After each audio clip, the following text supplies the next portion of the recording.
विष्णुं शशिवर्णं चतुर्भुजं प्रसन्नवदनं ध्यायेत् सर्वविघ्नोपशान्तये। गुरुर्ब्रह्मा गुरुर्विष्णुः गुरुर्देवो महेश्वरः गुरुः साक्षात् परं ब्रह्म तस्मै श्रीगुरवे नमः। व्यासाय विष्णुरूपाय व्यासरूपाय विष्णवे नमो वै ब्रह्मनिधये वासिष्ठाय नमो नमः। कूजन्तं राम रामीति मधुरं मधुराक्षरम् आरुह्य कविताशाखां वन्दे वाल्मीकिकोकिलं। श्रुतिस्मृतिपुराणानाम् आलयं करुणालयं नमामि भगवत्पादशङ्करं लोकशङ्करम्। आनन्दकानने ह्यस्मिन् जङ्गमस्तुलसीतरुः कवितामञ्जरी भाति रामभ्रमरभूषिता। वागर्धाविव सम्पृक्तौ वागर्धप्रतिपत्तये जगतः पितरौ वन्दे पार्वतीपरमेश्वरौ। सूक्तिं समग्रयतु न स्वयमेव लक्ष्मीः श्रीरङ्गराजमहिषी मधुरैकटाक्षैः।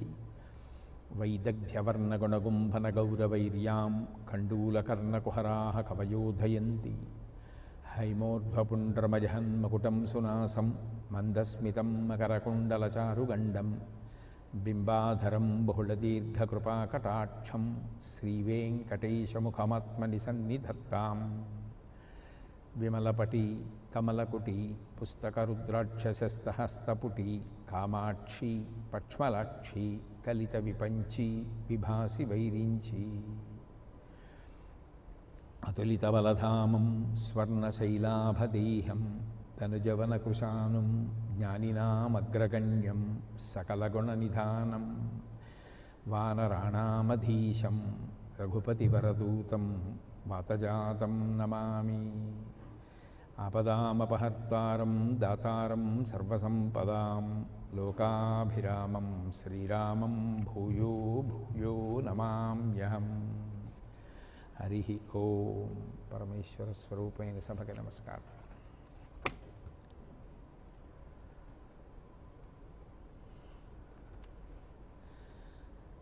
పద్నాలుగు 15 ఈ రెండు చౌపాయిలు కూడా ఒకే విధమైనటువంటి భావాన్ని ఆవిష్కరిస్తాయి. సనకాదిక బ్రహ్మాది మునీష నారద శారద సహిత అహీష యమకుబేర దిగపాల జహాతే కవికోవిదకహి సకైకహాతే. ఈ రెండు చౌపాయిలలో ప్రతిపాదింపబడినటువంటి విశేషం కూడా ఒకే విధానానికి సంబంధించినది. ఇందులో ఎవరెవరు హనుమని కీర్తిస్తూ ఉంటారు అన్న విషయాన్ని ప్రతిపాదించారు. సనకాది అంటే సనక సనందనాదులు, వాళ్ళు బ్రహ్మజ్ఞానులు, ఎప్పుడూ చిన్నపిల్లల్లాగే ఉంటారు.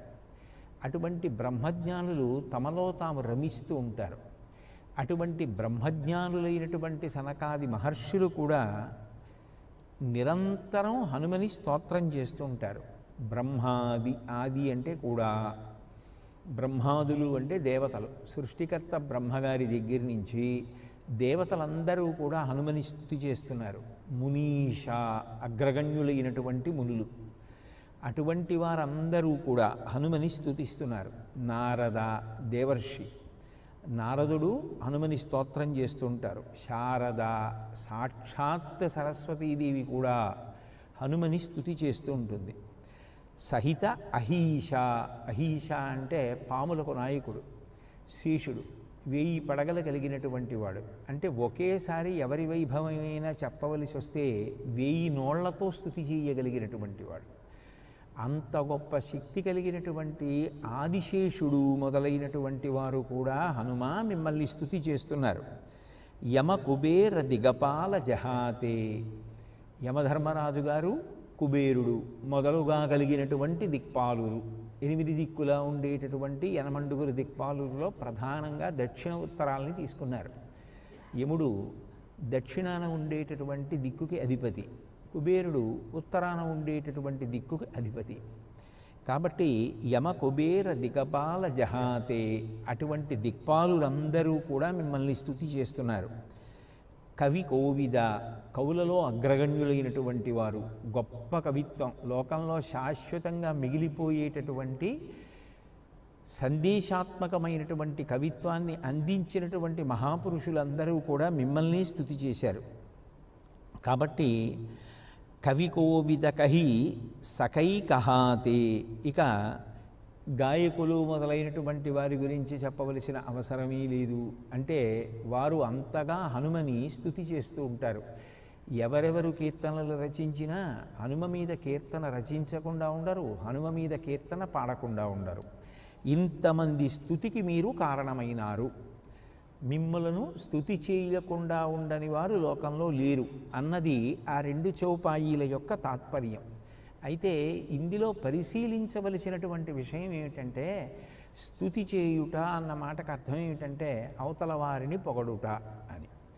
ఈ పొగడడం అనేటటువంటి విషయం దగ్గరికి వచ్చేటప్పటికీ అవతల వారికి ఉన్నటువంటి యోగ్యతని చూడకుండా, కేవలం తన కార్యం చక్కబడాలి కాబట్టి వారిలో పొగడబడడానికి ఏ విధమైన అర్హత యోగ్యత లేకపోయినా ముఖస్థుతి కోసమని చెప్పి పొగిడేటటువంటి వాళ్ళు ఉంటారు.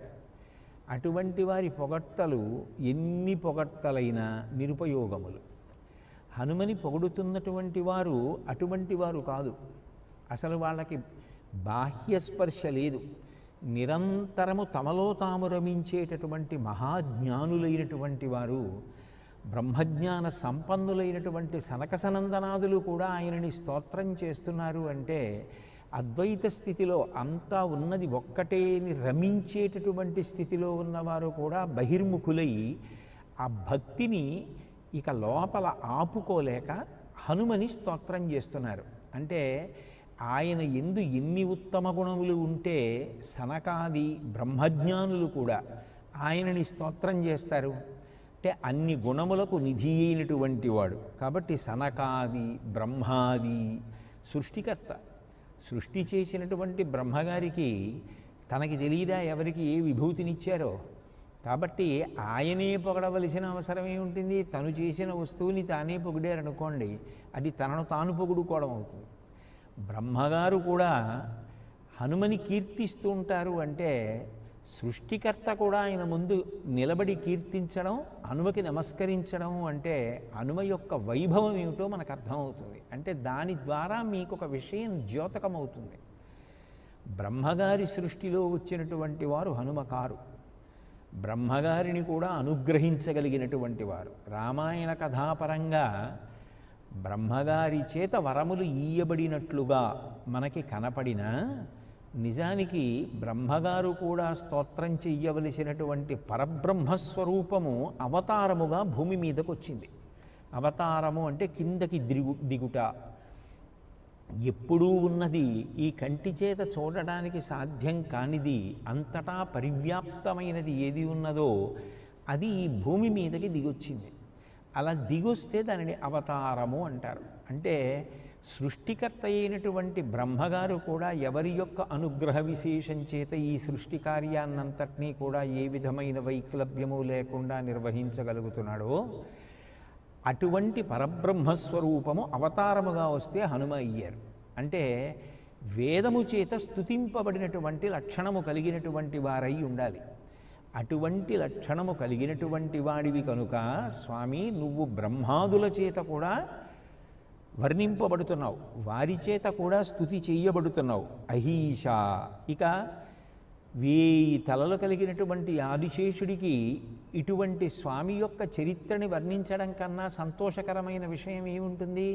ఏమీ ఉండదు. పైగా ఒక కాలంలో వచ్చి ఒక కాలంలో కొంతకాలం ఉండి ఇక కాలంలో తర్వాత కనపడనిది అంటే దాన్ని వర్ణించడానికి పరిమితులు ఉంటాయి. పరబ్రహ్మతత్వమునకు అటువంటి పరిమితులు ఉండవు. అది కాలంలో ఒకనాడు ఉన్నది కాదు, ఒకనాడు వచ్చినది కాదు, ఒకనాడు ఉన్నది కాదు, ఒకనాడు లేకుండా పోయేది కాదు. అది అట్లా కనపడినా అది లీలామానుష వైభవము అంటారు. అది పరబ్రహ్మము యొక్క ఒక లీల. ఎప్పుడూ ఉండే నారాయణుడే రామచంద్రమూర్తిగా వచ్చాడు. రామచంద్రమూర్తిగా వచ్చి ధర్మ సంస్థాపన చేశాడు. నరుని యొక్క విలువని లోకానికి చాటి చెప్పాడు. తర్వాత అవతార పరిసమాప్తి చేశాడు. అంత మాత్రం చేత నారాయణుడుగా ఆయన ఉండకుండా ఉంటాడా? మళ్ళీ రాముడుగా కనపడాలంటే కనపడలేనివాడా? అంటే ఎప్పుడూ ఉండేటటువంటి తత్వం. రామావతార తత్వం ఎట్లా శాశ్వతంగా ఉంటుందో అట్లాగే హనుమత్ తత్వం కూడా శాశ్వతంగా ఉంటుంది. అందుకే మీరు జాగ్రత్తగా పరిశీలిస్తే రామావతార పరిసమాప్తి తర్వాత కూడా రామచంద్రమూర్తిని నమ్ముకుని మాకు రాముడిగా కనపడాలని కోరుకున్న వాళ్ళకి, రాముణ్ణి నమ్ముకున్న వాళ్ళకి ఆయన రాముడిగానే మళ్ళీ దర్శనమిచ్చాడు. త్యాగరాజస్వామి దక్షిణ దేశానికి యాత్రకి వెళ్ళినప్పుడు ఒక ఐశ్వర్యవంతుడు ఏదో కొద్దిగా ధనం శిష్యుడికి ఇచ్చాడు. మా గురువుగారు డబ్బులు పుచ్చుకోరు, నేను పట్టుకెళ్ళి ఈ డబ్బు ఇస్తే కోప్పడతారు, ఎందుకు తీసుకున్నామని, నాకెందుకు ఈ డబ్బులు అన్నాడు.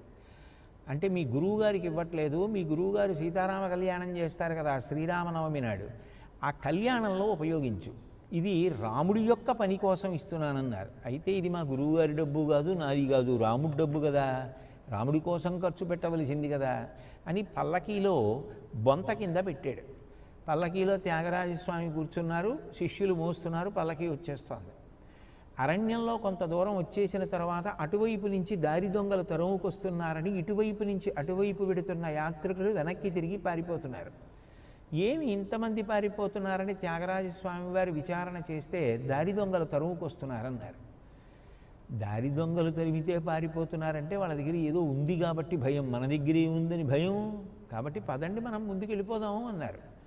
అంటే ఆ పల్లకీ మోస్తున్న శిష్యుల్లో ఒకడన్నాడు మన దగ్గర కూడా ఉందన్నాడు. మన దగ్గరే ఉందన్నారు. అది ఆ ధనికుడిచ్చిన డబ్బు ఉంది బొంత కింద అన్నాడు. ఎందుకు పుచ్చుకున్నామన్నారు. నేను మీకోసం పుచ్చుకోలేదు, నా కోసం పుచ్చుకోలేదు, అది రాముడి డబ్బు, రాముడి కోసం పుచ్చుకున్నానన్నారు. మరి నీకు నాకు బెంగ ఏమిటి? రాముడి డబ్బు అయితే రాముడు కాపాడుకుంటాడు, నీకు నాకు ఎందుకు విచారం, బయలుదేరన్నారు. రానే వచ్చారు దొంగలు.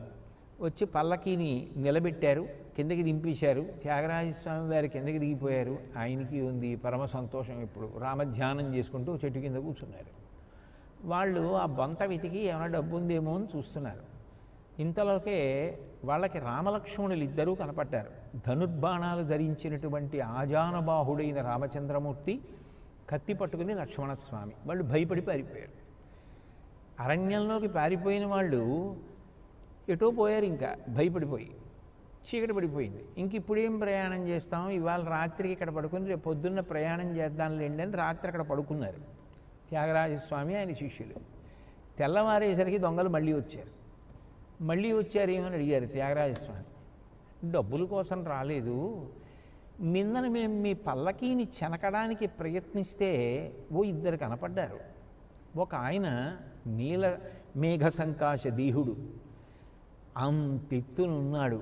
ఆ పొడవైన చేతులు, ఆ ఆకారం, ఆ సౌందర్యం, ఆ కమలపత్రాక్షుడు ఎంత అందంగా ఉన్నాడు. ఆయన పక్కన ఎర్రగా ఒక ఆయన ఉన్నాడు, రోషక సాయిత నేత్రుడు. మేము మీ పల్లకీ జోలికి వచ్చామని ఎరుపు జీరల కందులతో మా వంక చూశాడు. అబ్బా, ఇద్దరు ఏమందగాళ్ళు, మమ్మల్ని కొడితే కొట్టారు కానీ వాళ్ళని ఇంకొకసారి చూడాలనిపించి వచ్చామన్నారు. త్యాగరాజస్వామికి అర్థమైంది తన పల్లకీ కాపుదల కోసం రామలక్ష్మణులే వచ్చారని. ఆయన దొంగల్ని పట్టుకుని బాధపడ్డారు. మీకయిందిరా దర్శనం, ఇంకా నాకు అవ్వలేదు దర్శనం, మీరెంత భాగ్యవంతులని.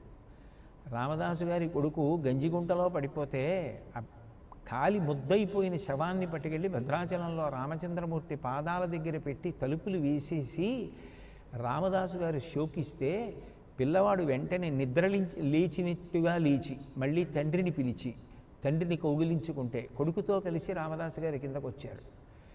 రామచంద్రమూర్తి దర్శనం ఇవాళ అవతార పరిసమాప్తి అయిపోయిన తరువాత కూడా ఎందరికో రాముడు సాక్షాత్కరించాడు. అంటే అవి కాలంలో వెళ్ళిపోయినవి కావు, అవన్నీ భూతకాలంలోకి వెళ్ళిపోయినవి, ఇక మళ్ళీ కనపడవు అన్న మాటలు అన్వయం అవ్వవు. రాముడికి ఎట్లా అన్వయం కాదో హనుమకు కూడా అట్లాగే అన్వయం కాదు. అది ఎప్పుడూ ఉండేటటువంటి పరబ్రహ్మతత్వం. అవతారము అంటే ఒకానొకనాడు ఒక రూపాన్ని తీసుకుని కిందకు వచ్చింది, కానీ రూపాన్ని తీసుకోనప్పుడు కూడా అది అట్లాగే ఉన్నది. కాబట్టి అటువంటి పరబ్రహ్మతత్వము కనుక 1000 నోళ్లతో కీర్తిస్తూ ఉంటాడు ఆదిశేషుడు. నారద దేవర్షి అయినటువంటి నారదుడికి అటువంటి మహాపురుషుడి యొక్క చరిత్రని వర్ణించడం, గానం చేయడం ఎంత సంతోషదాయకం.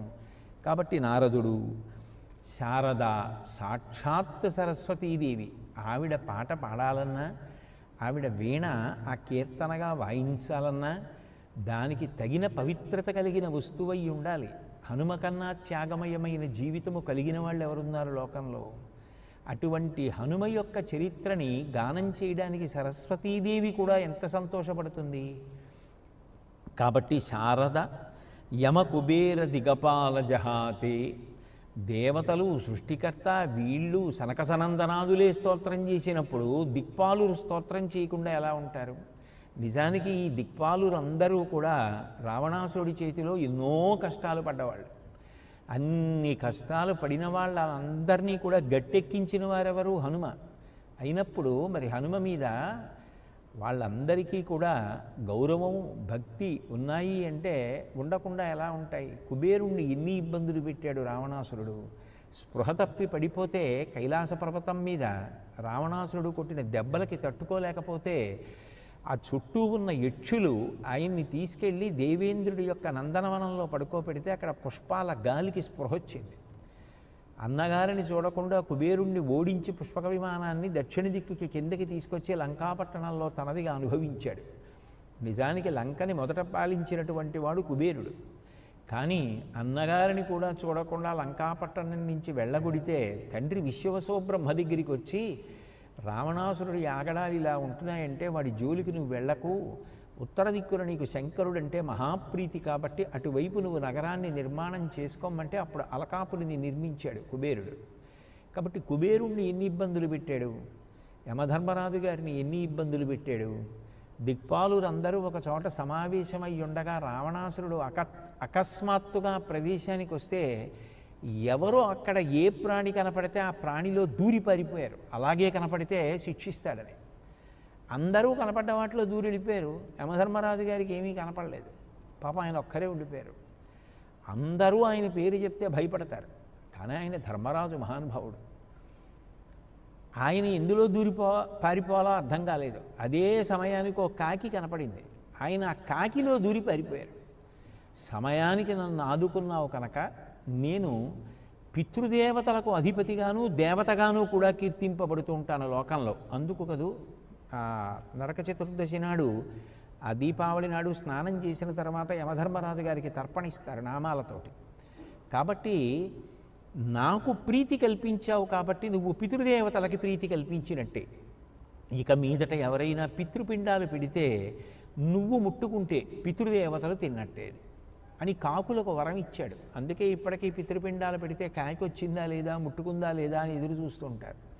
అంటే దిక్పాలురందరినీ కూడా భయపెట్టాడు. అటువంటి దిక్పాలురందరినీ కూడా భయం నుంచి పైకెత్తి ఊరట కలిగేటట్టుగా చేసిన వారు హనుమ. అయినప్పుడు దిక్పాలురు ఆయన్ని కీర్తించడంలో ఆశ్చర్యమేముంది? అట్లాగే కవికోవిదకహి సకైకహాతే, గోస్వామి తులసీదాస్ గారి వంటి వారి దగ్గర నుంచి ఎంతమంది ఆయన యొక్క వైభవాన్ని వర్ణించారు. హనుమత్ కథా వైభవము అని చెప్పి ఆయన గురించి వ్రాసి చరితార్థులైపోయిన వారు ఎందరో ఉన్నారు. కాబట్టి మునీశ్వరులు, కవులు, గాయకులు ఆయనని కీర్తించని వాళ్ళు ఎవరున్నారు? అందరూ నీ కీర్తిగానం చేస్తున్నారు. కీర్తిగానం చేస్తే కేవలం స్తుతిపాఠం విని సంతోషించడమేనా? కాదు, ఆ అనుగ్రహ శక్తి కూడా అటువంటిది. ఎవరెవరు దేని కొరకు స్తుతి చేస్తున్నారో వారికి అది ఇవ్వగలిగినటువంటి సమర్థత కలిగిన వాడు. ఆయనకి పరిమితి లేదు. సరస్వతీ కటాక్షమే ఇస్తాను, ధనమే ఇస్తాను, ప్రాణములని కాపాడతాను, లేకపోతే ఏదో అధికారమే ఇస్తాను, ఇటువంటి పరిమితులు ఏం లేవు. పరబ్రహ్మస్వరూపంగా సాక్షాత్ శివస్వరూపం. అందుకే ఆయన ఏదైనా ఇవ్వగలరు, ఏదైనా ఇవ్వగలరు. కాబట్టి ఎవరెవరు దేని కొరకు స్తుతి చేశారో వారందరూ కూడా ఆయన అనుగ్రహం చేత దాన్ని పొందగలిగారు. కాబట్టి అంత గొప్పవారు. అటువంటి దివ్య భవ్యమూర్తి హనుమ. ఆ హనుమ గురించి ఎంతమంది దేవతలు ఎన్ని స్తుతులు చేశారు అవన్నీ నిజానికి చెప్పడం సాధ్యం కాదు. కానీ ఒక్కసారి విహంగ వీక్షణంగా ఆయన ఎంతమంది చేత స్తుతింపబడ్డారు అనడానికి ఒకటి రెండు విషయాలు మీతో మనవి చేసే ప్రయత్నం చేస్తాను. సాక్షాత్ శ్రీ మహావిష్ణువుకి వాహనమైనటువంటి గరుత్మంతుడు పంచముఖ వీర హనుమన్ మంత్ర కవచాన్ని మనకి అందించారు. పరాశర మహర్షి బడబానల స్తోత్రాన్ని అందించారు. సాక్షాత్తు ఈశ్వరుడు పంచముఖ హనుమత్ కవచాన్ని అందించారు. బ్రహ్మగారు సప్తముఖ హనుమత్ కవచాన్ని లోకానికి ఇచ్చారు. ఈశ్వరుడు ఏకాదశముఖ హనుమత్ కవచాన్ని ఇచ్చారు. సర్వమునీశ్వరులు వజ్ర పంజర హనుమత్ కవచాన్ని ఇచ్చారు. వ్యాసరాజుల వారు యంత్రోద్ధారక హనుమత్ స్తోత్రాన్ని ఇచ్చారు.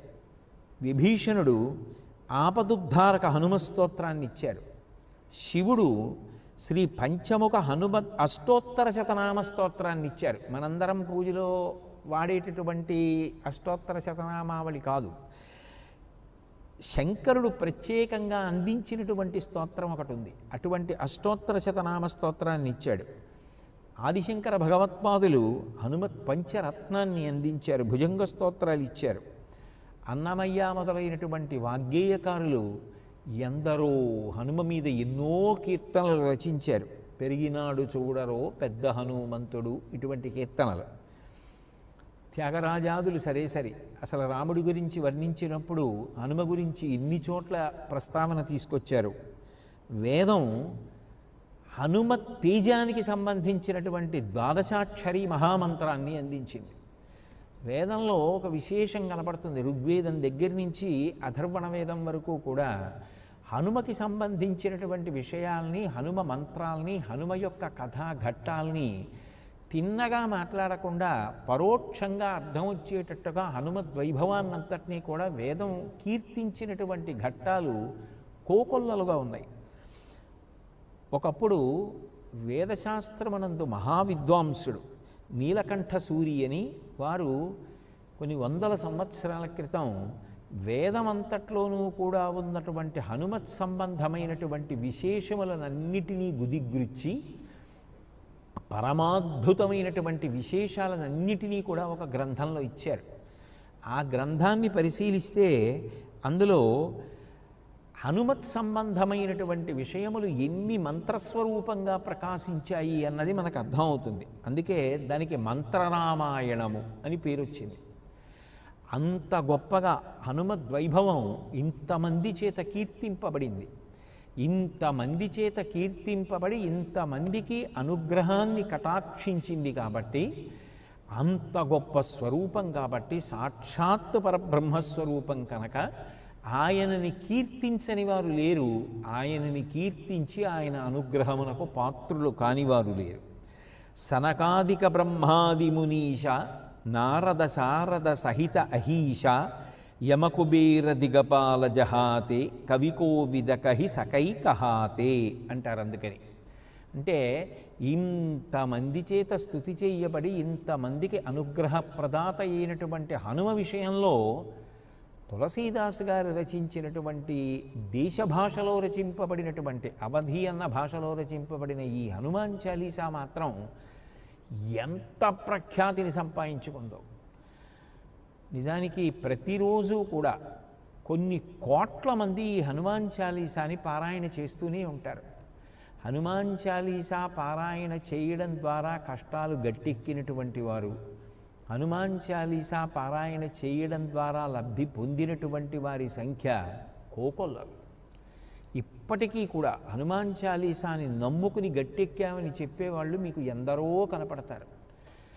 నేను ఆ అనుభవాలు చెప్పడం నాకు ఇష్టం లేదు, కానీ పరమ భయంకరమైనటువంటి కష్టాల్లో ఇరుక్కున్న వాళ్ళు కూడా హనుమాన్ చాలీసాని నమ్ముకుని బయటికి వచ్చినటువంటి వాళ్ళ యొక్క వృత్తాంతాలు నాకు తెలుసు.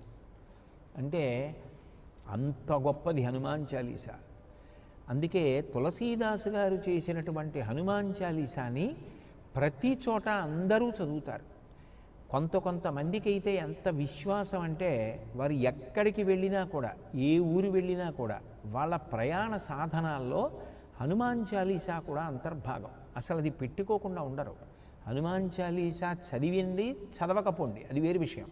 హనుమాన్ చాలీసా పుస్తకం ఒకటి పెట్టుకుంటారు దగ్గర. అంటే ఆ పుస్తకం ఉంటే చాలని నమ్మేటటువంటి వారు కూడా అంతమంది ఉన్నారు. అంత గొప్పది హనుమాన్ చాలీసా. కాబట్టి ఎంతమంది చేత కీర్తింపబడ్డారు, ఎంతమందిని అనుగ్రహిస్తున్నారు, అంతటి పరమాద్భుతమైనటువంటి స్వరూపం మహానుభావుడిది.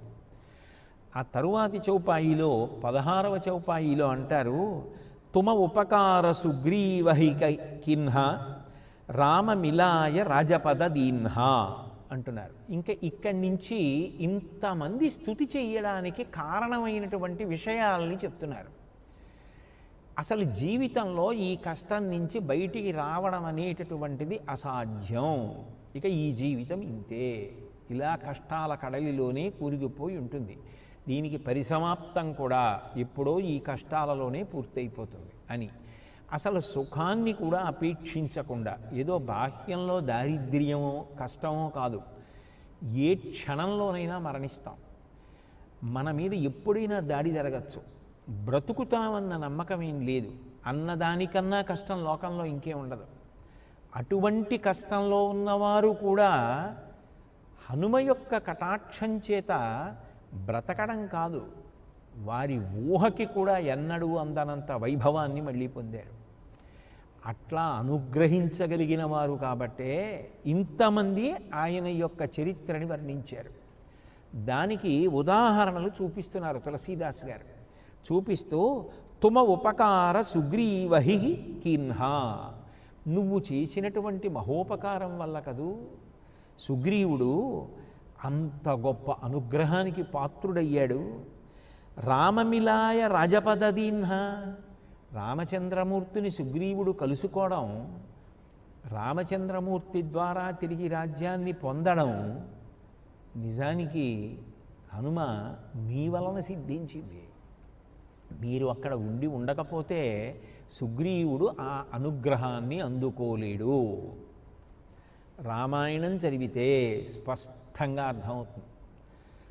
బుద్ధి కర్మానుసారిణి, బుద్ధి వక్రించింది అంటారు. బుద్ధి వక్రించింది అన్న మాటకు అర్థం ఏమిటంటే, దేన్ని పట్టుకోకూడదో, దేన్ని స్పృశించకూడదో, దేని జోలికి వెళ్ళకూడదో దాని జోలికి వెళ్ళి దాన్ని పట్టుకోవడం. ఒక్కొక్కసారి జీవితంలో ఒక్కొక్కటి పట్టుకున్న కారణం చేత జీవితాంతం అది శాపంలా అంటుకుని ఉంటుంది, అది భయానికి కారణమవుతుంది. అట్లాగే జీవితంలో ఒక్కొక్కసారి అనుకోకుండా ఒక్కొక్కరితో జరిగినటువంటి పరిచయం జీవితం అంత ఉద్ధరణ పొందడానికి కారణమైపోతుంది. రెండిటినీ పట్టుకోకూడని దానిని పట్టుకోకుండా ఉండడం, పట్టుకోవలసిన దాన్ని పట్టుకోగలగడం, ఈ రెండే బుద్ధి వైభవం. ఇందులో ఎక్కడైనా బుద్ధిలో దోషం వచ్చిందనుకోండి, ఆ జీవితానికి అంది వచ్చినటువంటి అవకాశాన్ని జారి విడిచిపెట్టేసుకున్నట్టే. నిజానికి సుగ్రీవుడు జార విడుచుకున్నవాడు, కానీ నిజానికి అదృష్టాన్ని జార్చేసుకున్నటువంటి సుగ్రీవుడికి పొదివి పట్టి మళ్ళీ అందించిన వారెవరు అంటే హనుమ. ఆ కోణంలో రామాయణాన్ని చూసి మాట్లాడుతున్నారు తులసీదాస్ గారు. ఎందుకని అంటే, అరణ్యవాసం చేసి వస్తున్నటువంటి రామలక్ష్మణులు పంపా సరోవర తీరానికి వచ్చారు. వచ్చి పంపా సరోవర తీరంలో నడిచి వెడుతున్నారు. ఆ వెడుతున్నప్పుడు సుగ్రీవుడితోటి హనుమ ఉన్నారు, నీలుడు, నలుడు, తారుడు, ఈ నలుగురు ఉన్నారు. ఈ నలుగురి చేత పరివేష్టింపబడినటువంటి సుగ్రీవుడు ఆ పర్వత శిఖరం నుంచి చూశాడు కిందకి. పంపా సరోవర తీరంలో రామలక్ష్మణులు నడిచి వెడుతున్నారు. ఒక్కసారి వాళ్ళ తేజస్సు వంక చూశాడు, వాళ్ళ చేతుల్లో ఉన్నటువంటి ధనస్సుల వంక చూశాడు, వెనక కట్టుకున్న అక్షయబాణ తుణీరాలు చూశాడు, వాళ్ళ సాముద్రికం చూశాడు. అంత ఎత్తునున్నారు, అంతటి తేజోమూర్తులు, అంతటి పౌరుష ప్రతాపవంతులు. కాబట్టి ఖచ్చితంగా నన్ను చంపడానికి వచ్చారు అంతే. ఆ ఆలోచన రాగానే ఇక ఆయనకి స్థిమితం పోయింది.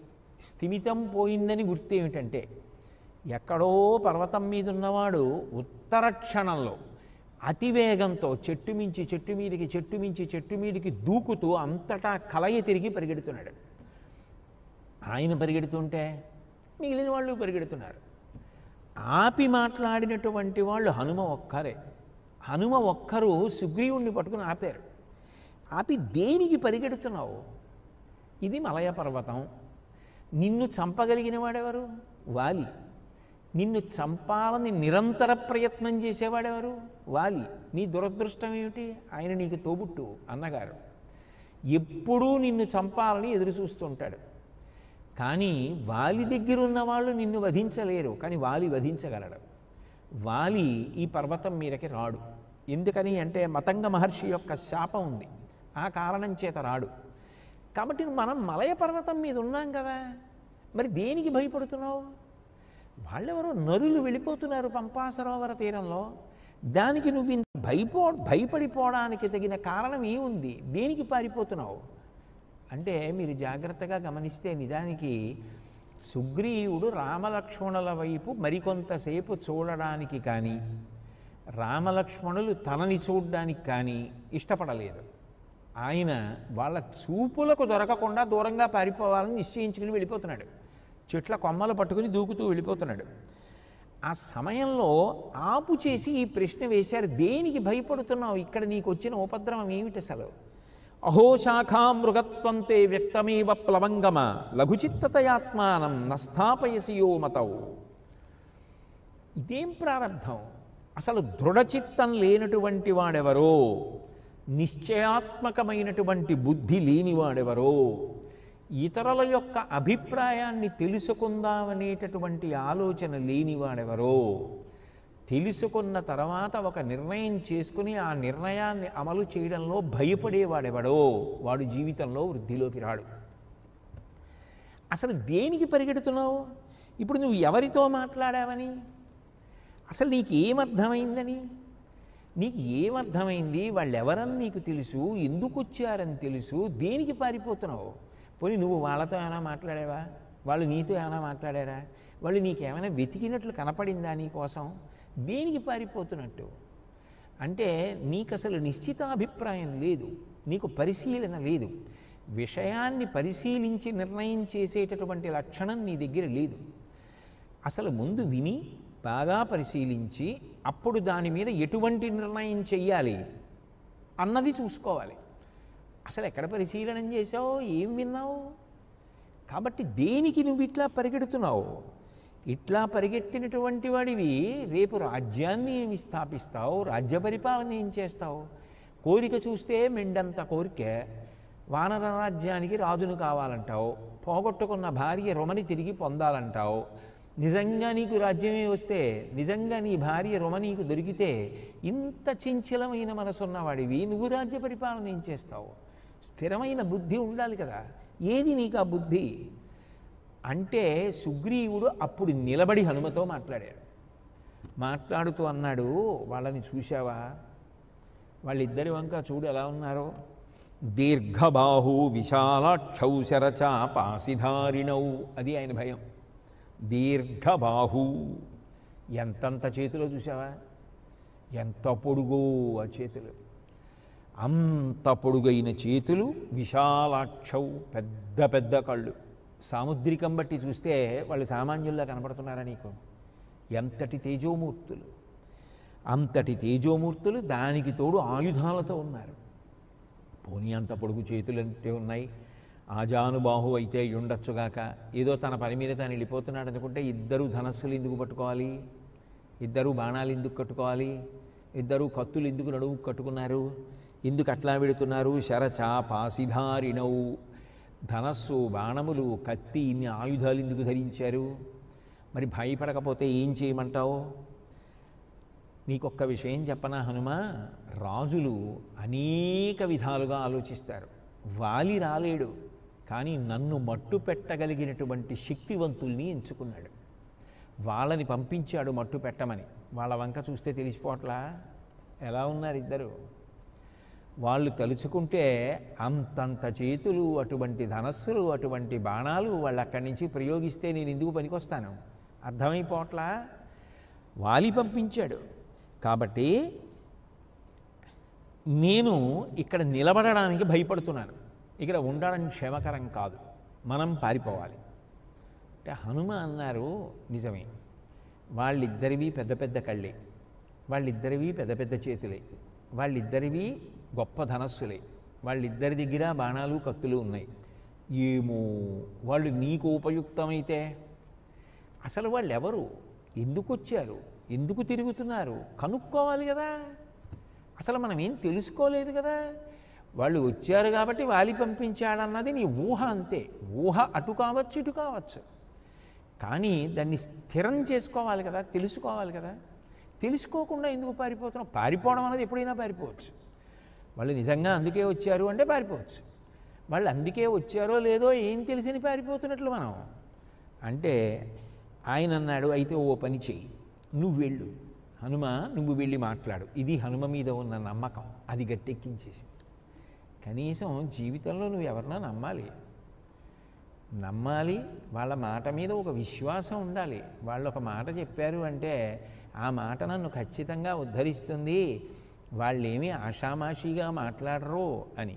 నీకు ఆ నమ్మకం లేకపోతే, నీ దగ్గర పూటకో మాట ఉంటే, ఇంకా నిన్ను ఉద్ధరిద్దామన్న వాళ్ళు ఎంతటి వాళ్ళైనా నీకు ఉద్ధరణ ఎలా లభిస్తుంది? అది సాధ్యం కాదు. ముందు కనీసం నిన్ను ఉద్ధరిద్దామన్న వాళ్ళ మీద నీకు నమ్మకం అన్నా ఉండాలి. అది ఉంది సుగ్రీవుడికి అదృష్టం. చెప్పొచ్చావులే ముందు పరిగెత్తంటే, సరే నువ్వు చెప్పావు కదా నమ్ముతా, కానీ ఓ పని చెయ్యి, నువ్వు వాళ్ళ దగ్గరికి వెళ్ళినప్పుడు ఇలా వెళ్ళకు. ఇలా వెడితే నేను సుగ్రీవ సచివుణ్ణి, నేను హనుమని అని చెప్తే ఏమైనా మంచి మాటలు చెప్పినట్టుగా చెప్పి ఎక్కడున్నాడైనా అని అడిగో బాణం వేసేస్తే, అందుకని ముందేం చెప్పకు, వానరుడిలా కనపడకు. వానరుడిలా కనపడకపోతే నువ్వు సుగ్రీవుడికి సంబంధించిన వాడిని గుర్తుపట్టరు. 2, వాళ్ళు అబద్ధాలు చెప్తే, అబద్ధాలు చెప్పకుండా ఉండాలి అంటే ఆయనతో అబద్ధాలు చెప్పవలసినంత అగత్యమే ఉంది. ఆయన మహానుభావుడు, ఆయన దగ్గర మనం ఏం చెప్పేసినా ఆపద రాదు. కాపాడతారు కానీ, ఆశీర్వచనం చేస్తారు కానీ, మన కోసం బాధపడతారు కానీ, మనని ఆయన ఎన్నడూ ఇబ్బంది పెట్టరు అన్న నమ్మకం కలగాలంటే సన్యాసి వేషం తీసుకో. సన్యాసి అయితే దేని మీద కోరిక ఉంటుంది? దేని మీద కోరిక లేదు. ఇక్కడ సన్యాసులకు అబద్ధాలు చెప్పడం ఎందుకు? అందుకని సన్యాసి రూపంలో వెళ్ళు. అయితే నువ్వు మాట్లాడిన తర్వాత వాళ్ళు ఇందుకే వచ్చారని నువ్వు వచ్చి నాకు చెప్పే లోపల వాళ్ళు నన్ను చూసేస్తే, వాళ్ళు నా కోసమే వచ్చి ఉంటే, అందుకు నువ్వు పంచి నా వైపు తిరిగి వాళ్ళతో మాట్లాడు. నేను నీ ముఖం వంక చూస్తూ ఉంటాను. నాకేమన్నా తేడాగా అనిపిస్తే వెంటనే పారిపోతాను. తేడాగా అనిపించకపోతే ఇక్కడ నిలబడి ఉంటాను. నా వైపు తిరుగు, సన్యాసి వేషంలో వాళ్ళతో మాట్లాడు. నిజానికి హనుమకి ఎంత కష్టమైనటువంటి స్థితి అది. అంత త్రికరణ శుద్ధి కలిగిన మహానుభావుడు వాళ్ళ దగ్గరికి వెళ్ళి ఎంత జాగ్రత్తగా మాట్లాడాలి. ఇప్పుడు సత్యం రాబట్టాలంటే అలా తేడా జరిగిందంటే ప్రభువు పోయాడు అనుకోండి, తనకి ఎంత జీవితంలో అపవాదం వచ్చేస్తుంది. అందుకని ఆయన తల మీద పెట్టుకున్నారు ఇప్పుడు కర్తవ్యాన్ని. పెట్టుకుని బయలుదేరుతూ కపిరూపం పరిత్యజ్య హనుమాన్ మారుతాత్మజ భిక్షురూపం తతో భేజే శటబుద్ధి తయా కపి. ఆయన అవతల వారి మీద తగినంత విశ్వాసం లేని కారణం చేత నిజం చెప్తారో చెప్పరో అన్న అనుమానంతో ప్రభువు ఆజ్ఞ పాలించడం కోసం, ప్రభువుకి నమ్మకం కల్పించడం కోసం భిక్షురూపం సన్యాసి వేషాన్ని ధరించి ఆ రామలక్ష్మణుల దగ్గరికి వెళ్ళారు. వెళ్ళిన వాళ్ళు పెద్ద స్తోత్రమే చేసేశారు కిష్కింధకాండలో. మీ రూపాలు చూస్తే ఇలా ఉన్నాయి, మీరు చూస్తే ఇంత గొప్పగా ఉన్నారు, మీకు ఆభరణాలు ఎందుకు లేవు, మీరు చూస్తే రాజపుత్రుల్లా ఉన్నారు, మీ జుట్టు ఎందుకు సంస్కరింపబడి లేదు, మీరు ఇంత తేజోమూర్తులుగా ఉన్నారు, అరణ్యంలో ఎందుకు వెడుతున్నారు, అదంతా కూడా పెద్ద స్తుతి పాఠమే.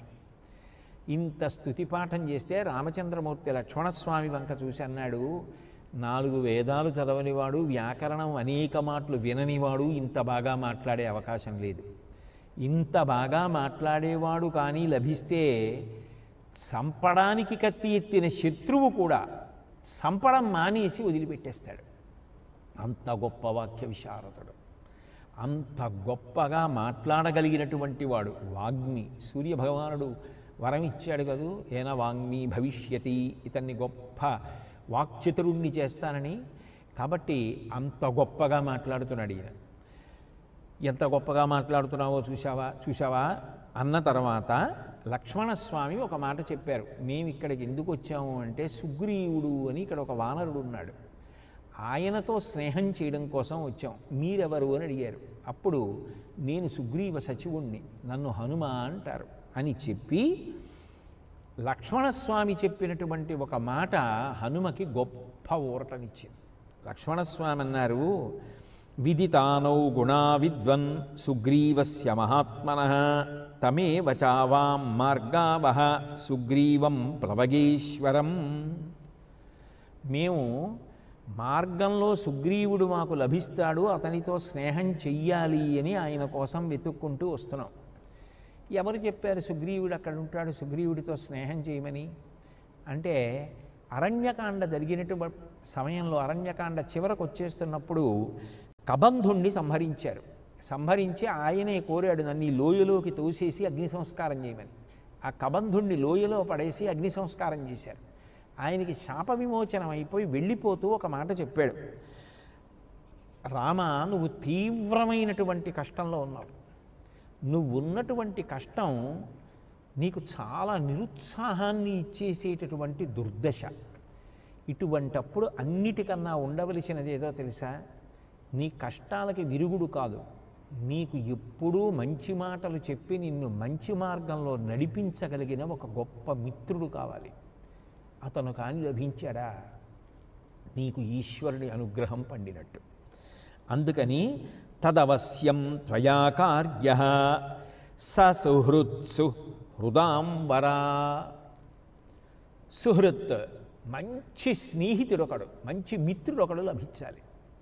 అటువంటి మిత్రుడు కానీ లభిస్తే నువ్వు నీ కష్టాలన్నింటి నుంచి గట్టెక్కినట్టే. అటువంటి వ్యక్తి దొరకాలి నీకు తప్ప, నీకున్న కష్టాలకి ఒక్కొక్క కష్టానికి పరిష్కారం ఉండదు. ఆ మిత్రుడు లభించడమే నీ కష్టాలన్నిటికీ పరిష్కారం. ఆయన లభించాలంటే ఒక పని చెయ్యి, పంపా సరోవర తీరానికి వెళ్ళు.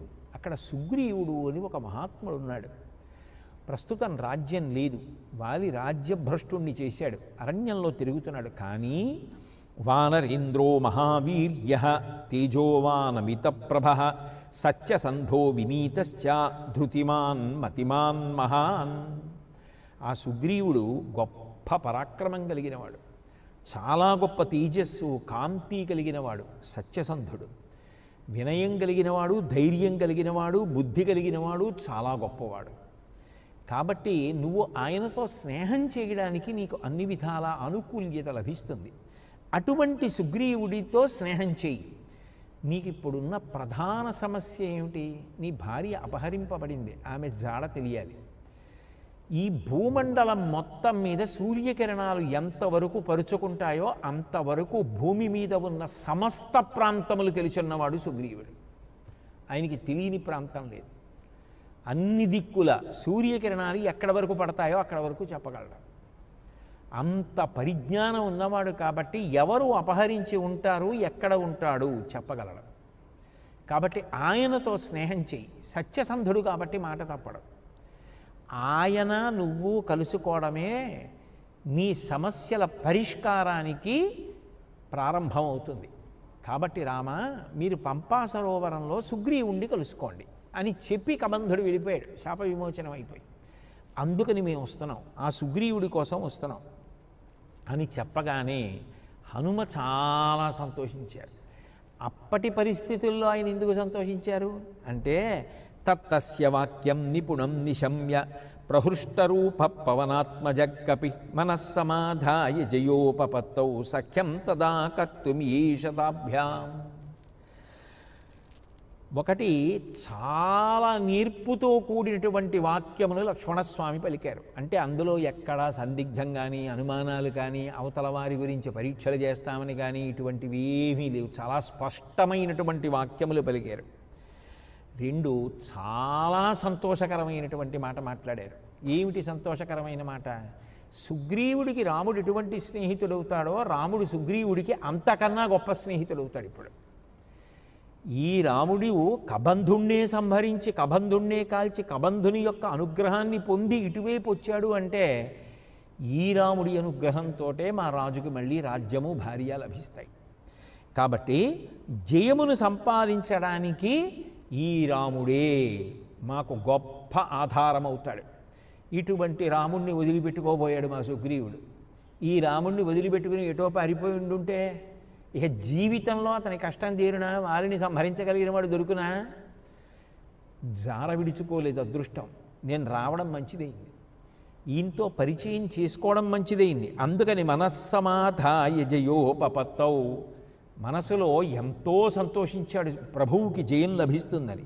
సఖ్యం తదా కర్తుమియే శతాభ్యాం, సుగ్రీవుడు రాముడితో స్నేహం చేయడానికి తగినవాడు కాబట్టి ఈయనకి ఆయనకి స్నేహం సిద్ధించాలని పరిపూర్ణంగా నమ్మాడు. కాబట్టి ఇప్పుడు తాను కట్టినటువంటి భిక్షురూపాన్ని వదిలిపెట్టేశాడు. భిక్షురూపం పరిత్యజ్యావానరం రూపమాస్థితః పుష్టమారోప్యతా వీరౌ జగామ కపికుంజరః. వానర రూపాన్ని మళ్ళీ ధరించి రామలక్ష్మణులిద్దరినీ కూడా తన భుజాల మీద కూర్చోపెట్టుకుని సుగ్రీవుడున్న ప్రాంతానికి తీసుకెడుతున్నాడు. ఎందుకని? సరిగ్గా చూశాడో లేదో దూరం నుంచి ఏం మాట్లాడాడో వినపడలేదు. వాళ్ళిద్దరినీ తీసుకొని వస్తుంటే మళ్ళీ ఏదో అనుమానం వస్తే ఎటుపోతాడో ఏమో, అందుకని నేనే వహించి తీసుకెడుతుంటే ఒక విశ్వాసం కలుగుతుంది. ఏకంగా భుజాల మీద కూర్చోబెట్టుకు తీసుకొస్తున్నాడంటే మనం నమ్మచ్చు అన్నమాట అని కూర్చుంటాడు. ప్రశాంతంగా స్థిమితంగా ఉన్నటువంటి మనసు మన హృదయాన్ని అందుకుంటుంది. కాబట్టి ఆయనని ప్రశాంతంగా ఉంచాలి. ఎంత దార్శనికులండి, ఎంతటి త్యాగమూర్తి, ఎంతటి మహానుభావుడు. తులసీదాస్ గారు ఎంత అద్భుతంగా అటువంటి కళ్ళజోడుతో చూశారో రామాయణాన్ని. కాబట్టి ఇప్పుడు సుగ్రీవుడి దగ్గరికి తీసుకొచ్చారు. ఆ ఋష్యమూక పర్వతంలో ఆ మలయ పర్వతం దగ్గరికి తీసుకొచ్చారు. తీసుకొచ్చిన తర్వాత సుగ్రీవుడు అనుకున్నాడు మనసులో ఒక భావన, ఆయన నా స్నేహం కోసం వచ్చాడు, నాకు ఆయన స్నేహం కావాలి, పరస్పరం ఒకరికొకరం ఉపకారం చేసుకోవాలి. ఆయన రాజ్యహీనుడు, నేను రాజ్యహీనుడు. ఆయన భార్యని పోగొట్టుకున్నాడు, నేను భార్యని పోగొట్టుకున్నాను. ఆయన అడవుల పాలయ్యాడు, నేను అడవుల పాలయ్యాను. మేమిద్దరం సమానులు అని భావన చేసి ఒక చెట్టు కొమ్మను ఒక దాన్ని కొట్టి అక్కడ పడేసి ఆ కొమ్మ మీద రాముడితో కలిసి కూర్చున్నాడు. అదే సుగ్రీవుడి తర్వాత రాముడి పాదాల దగ్గర కూర్చుంటాడు. మనిషి కీర్తిని తన సాధితముల చేత నిరూపించుకోవాలి, తన శీల వైభవం చేత గౌరవాన్ని సముపార్జించుకోవాలి. అంతేకాని ఎవరినో గౌరవం బలవంతంగా ఇమ్మంటే ఇవ్వరు. ఒకనాడు చెట్టు కొమ్మ మీద సమానుడిగా కూర్చున్నటువంటి సుగ్రీవుడు ఆ తర్వాత రామచంద్రమూర్తి యొక్క శౌర్యాన్ని చూసి, ఆయన శీల వైభవాన్ని చూసి దాసానదాసుడైపోయాడు. కాబట్టి అట్లా కూర్చున్న తర్వాత హనుమ వెళ్ళి ఒక ఎండిపోయిన కొమ్మని వేరొక కొమ్మతో రాపాడించి అగ్నిహోత్రాన్ని సృజించి అక్కడికి తీసుకొచ్చి అగ్నిని ఉంచి దాని మీద పువ్వులతో పూజించి ఇద్దరిని అటు ఇటు నిలబెట్టి ఇద్దరితోటి కూడా చేతులు కలిపించి అగ్నిసాక్షిగా ఒకరి మనసులో ఉన్నటువంటిది ఒకరు దాచుకోకుండా మాట్లాడుకొని ఒకరికొకరు ఉపకారం చేసుకునేటట్టుగా స్నేహమును సిద్ధింపజేశారు. అంతే, అదే పెద్ద ఊరట. అదే రామాయణం తిరిగిపోవడానికి కారణమైంది. రాముడి విషయంలో మాత్రం పూర్తిగా కాకపోవచ్చు, సుగ్రీవుడి విషయంలో మాత్రం పూర్తిగా తిరిగిపోయింది. ఎందుకు తిరిగిపోయింది అంటే, ఎప్పుడైతే హనుమ తీసుకొచ్చి అగ్నిసాక్షిగా స్నేహం చేయించారో సుగ్రీవుడు ఎంత అమాయకంగా, ఎంత అజ్ఞానంతో, ఎంత అపనమ్మకంతో ప్రవర్తించినా అగ్నిసాక్షిగా స్నేహం చేసుకున్నాను కాబట్టి స్నేహితుడి బలహీనతని మనసులో పెట్టి కాపాడుకోవడమే తప్ప ఇతని స్నేహాన్ని విడిచిపెట్టేయడానికి వీల్లేదు. ఎట్లాగో అట్లా ఇతన్ని ఉద్ధరించాలంతే అన్న భావన రాముడు మనసులో బాగా పెట్టుకున్నాడు. ఎందుకంటే అది ఆయన శీల వైభవం అంతే, ఆయన వేరొకలా ప్రవర్తించరు. అందుకని తర్వాత సుగ్రీవుడు చేసినటువంటి కొన్ని పనులను యథార్థానికి రామచంద్రమూర్తి ఉపేక్షించారు. ఒకసారి కూర్చోబెట్టి అడిగారు, నీకెందుకు వచ్చాయి ఈ కష్టాలు, ఎందుకు ఇలా అరణ్యాలు పట్టి తిరుగుతూ ఉంటావు, నీకేమిటి భయం, ఈ నలుగురు వానరులే నీతో ఎందుకున్నారు అని అడిగారు. అడిగితే ఆయన ఇప్పుడు ఏదో తన కథంతా చెప్పుకొస్తూ మయుని యొక్క పెద్ద కుమారుడైనటువంటి మాయావి ఒకానొకనాడు కిష్కింధానగరంలో వాలి ఉండగా వచ్చి నాతో యుద్ధానికి రమ్మని వాలిని తొడకొట్టి పిలుస్తూ ఆహ్వానం పలికి పెద్ద అట్టహాసం చేస్తే నిజంగా యుద్ధం చేయడానికి వాలి అంతఃపురంలోంచి బయటికి వచ్చేటప్పటికీ ఆ వాలి యొక్క రూపాన్ని చూసినటువంటి మాయావి భయపడిపోయి పారిపోవడం మొదలుపెట్టాడు. ఒకసారి యుద్ధానికి పిలిచిన తరువాత విడిచిపెట్టనని వెంట పరిగెడుతున్నటువంటి వాలికి చిక్కకుండా ఉండడం కోసం పరిగెత్తి చివరికి తన అనుచరులతో కలిసి ఒక బిలంలోకి ప్రవేశించి పారిపోతున్నటువంటి మాయావిని పట్టుకోవడానికి వాలి కూడా బిలంలోకి ప్రవేశించి వెడుతూ బిలద్వారం దగ్గర తమ్ముడనైనటువంటి నన్ను సుగ్రీవుణ్ణి కాపలాగా ఉంచి తాను లోపలికి వెళ్ళాడు. 1 సంవత్సరం పైచిలుకు కాలం గడిచిపోయింది. లోపల నుంచి ఏ శబ్దము లేదు. అకస్మాత్తుగా ఒకరోజు చూసేటప్పటికి నొరగతో కూడినటువంటి నెత్తురు వస్తోంది. రాక్షసుల అరుపులు వినపడుతున్నాయి తప్ప వాలి మాట వినపడలేదు. బహుశः వాలి రాక్షసుల చేత సంహరింపబడి ఉంటాడు అన్న భావనతో నేను ఆ బిలద్వారాన్ని మూసేసి తిరిగి నగరంలోకి వచ్చేసాను. నేను ఏమీ చెప్పకపోయినా నా ముఖంలో ఉన్న విషాదాన్ని బట్టి మంత్రులు గమనించి రాజ్యం రాజు లేకుండా ఉండకూడదని నాకు పట్టాభిషేకం చేసింది. నేను రాజ్య పరిపాలన చేస్తూ సంతోషంతో ఉండగా అకస్మాత్తుగా ఒక రోజున వాలి మళ్ళీ తిరిగి వచ్చాడు. నేను గబగబా వాలికి ఎదురు వెళ్ళి పాదములు పట్టి నమస్కరించి ఆయన కాళ్ళు కడిగి, నువ్వు నాకు తండ్రి లాంటి వాడివి, పెద్దన్నగారివి, తెలియక రాజ్యాన్ని స్వీకరించాను, లోపల నుంచి నెత్తురు నురగతో వస్తుంటే నీ మాట వినపడకపోతే నువ్వు మాయావి చేత సంహరింపబడ్డావనేటటువంటి భావన చేత ఇక ఆ రాక్షసులు పైకి రాకూడదు, నిన్నే సంహరించిన వారు నన్ను సంహరించకుండా ఉంటారా అన్న భావనతో ఆత్మసంరక్షణ కొరకు బిలద్వారం మూసేసి వచ్చేశాను తప్ప నీ రాజ్యాన్ని నేను కబళించాలి, నిన్నేదో మాయ చేసి మోసగించి సంహరించాలనేటటువంటి కపట భావన కలిగిన వాడను కానే కాదు, నన్ను మన్నించమని ఆయన పాదములు పట్టుకున్నాను. ఎన్ని మార్లు పాదములు పట్టుకున్నప్పటికీ కూడా వాలి నన్ను తన్నివేసి క్షమించకుండా, నేను మాయావితో యుద్ధం చేస్తున్నప్పుడు వాడు కనపడకుండా పోతే నేను వెతికితే ఏడాది తర్వాత దొరికితే వాడిని యుద్ధంలో అవలీలగా సంహరించాను. ఆ రాక్షసులలోంచి స్రవించినటువంటి నెత్తురు చేత బిలమంతా నిండిపోతే ఆ చిత్తడిలో నడవలేక నేను బిలద్వారం దగ్గరికి వచ్చి ఇన్ని మాటలు సుగ్రీవా అని పిలిచిన ద్వారం తెరుచుకోకపోతే, నువ్వు ద్వారాన్ని మూసి వెళ్ళిపోతే నేను పాదాలతో తన్ని రాళ్ళు తొలగించుకొని బయటికి వచ్చాను. నేను నీకు చెప్పిన పనేమి, నువ్వు చేసిన పనేమి, చేసుకున్న పట్టాభిషేకమేమి నిన్ను క్షమించనని నన్ను రాజ్యం నుంచి బహిష్కృతుణ్ణి చేసి నా భార్య రుమను కూడా తన భార్యగా స్వీకరించాడు. అంత అన్యాయంగా అన్నగారు ప్రవర్తిస్తే నేను ఇక్కడికి వచ్చేసాను. ఈలోగా ఆ మాయావి యొక్క సోదరుడైనటువంటి దుందుబి అంతకన్నా కూడా వ్యగ్రత కలిగినటువంటి రాక్షసుడైన కారణం చేత ప్రతిరోజు ఎవరితోనో ఒకరితో యుద్ధం చేయకపోతే తనకున్నటువంటి కొవ్వు కరగదు కనుక, కలిగిన అతిశయం తీరదు కనుక ఒకరోజు సముద్రుడి దగ్గరికి వెళ్ళి జబ్బలు చరిచి యుద్ధానికి రమ్మంటే సముద్రుడు వచ్చి, నీతో నాకు యుద్ధం ఎందుకు, నీతో యుద్ధం చేయడానికి తగినవాడు హిమవంతుడు.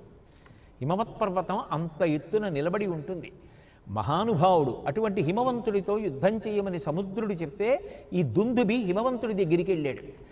మళ్ళీ జబ్బలు తెరిచి హిమవంతుడిని యుద్ధానికి పిలిస్తే, నేను మునులకు ఆవాసం ఇచ్చి తపస్సు చేసుకుంటున్న వాళ్లతో పరమప్రశాంతంగా జీవితం గడుపుతున్నవాణ్ణి, నీతో నాకు యుద్ధం ఎందుకు, నువ్వు ఎలా ప్రతిరోజు వేరొకరితో యుద్ధం చెయ్యాలని కోరుకుంటావో అట్లా ప్రతిరోజు భుజముల తేట తీరడానికి వేరొకరితో యుద్ధం చెయ్యాలని కోరుకునేవాడు నీ వంటి వాడు వేరొకడున్నాడు.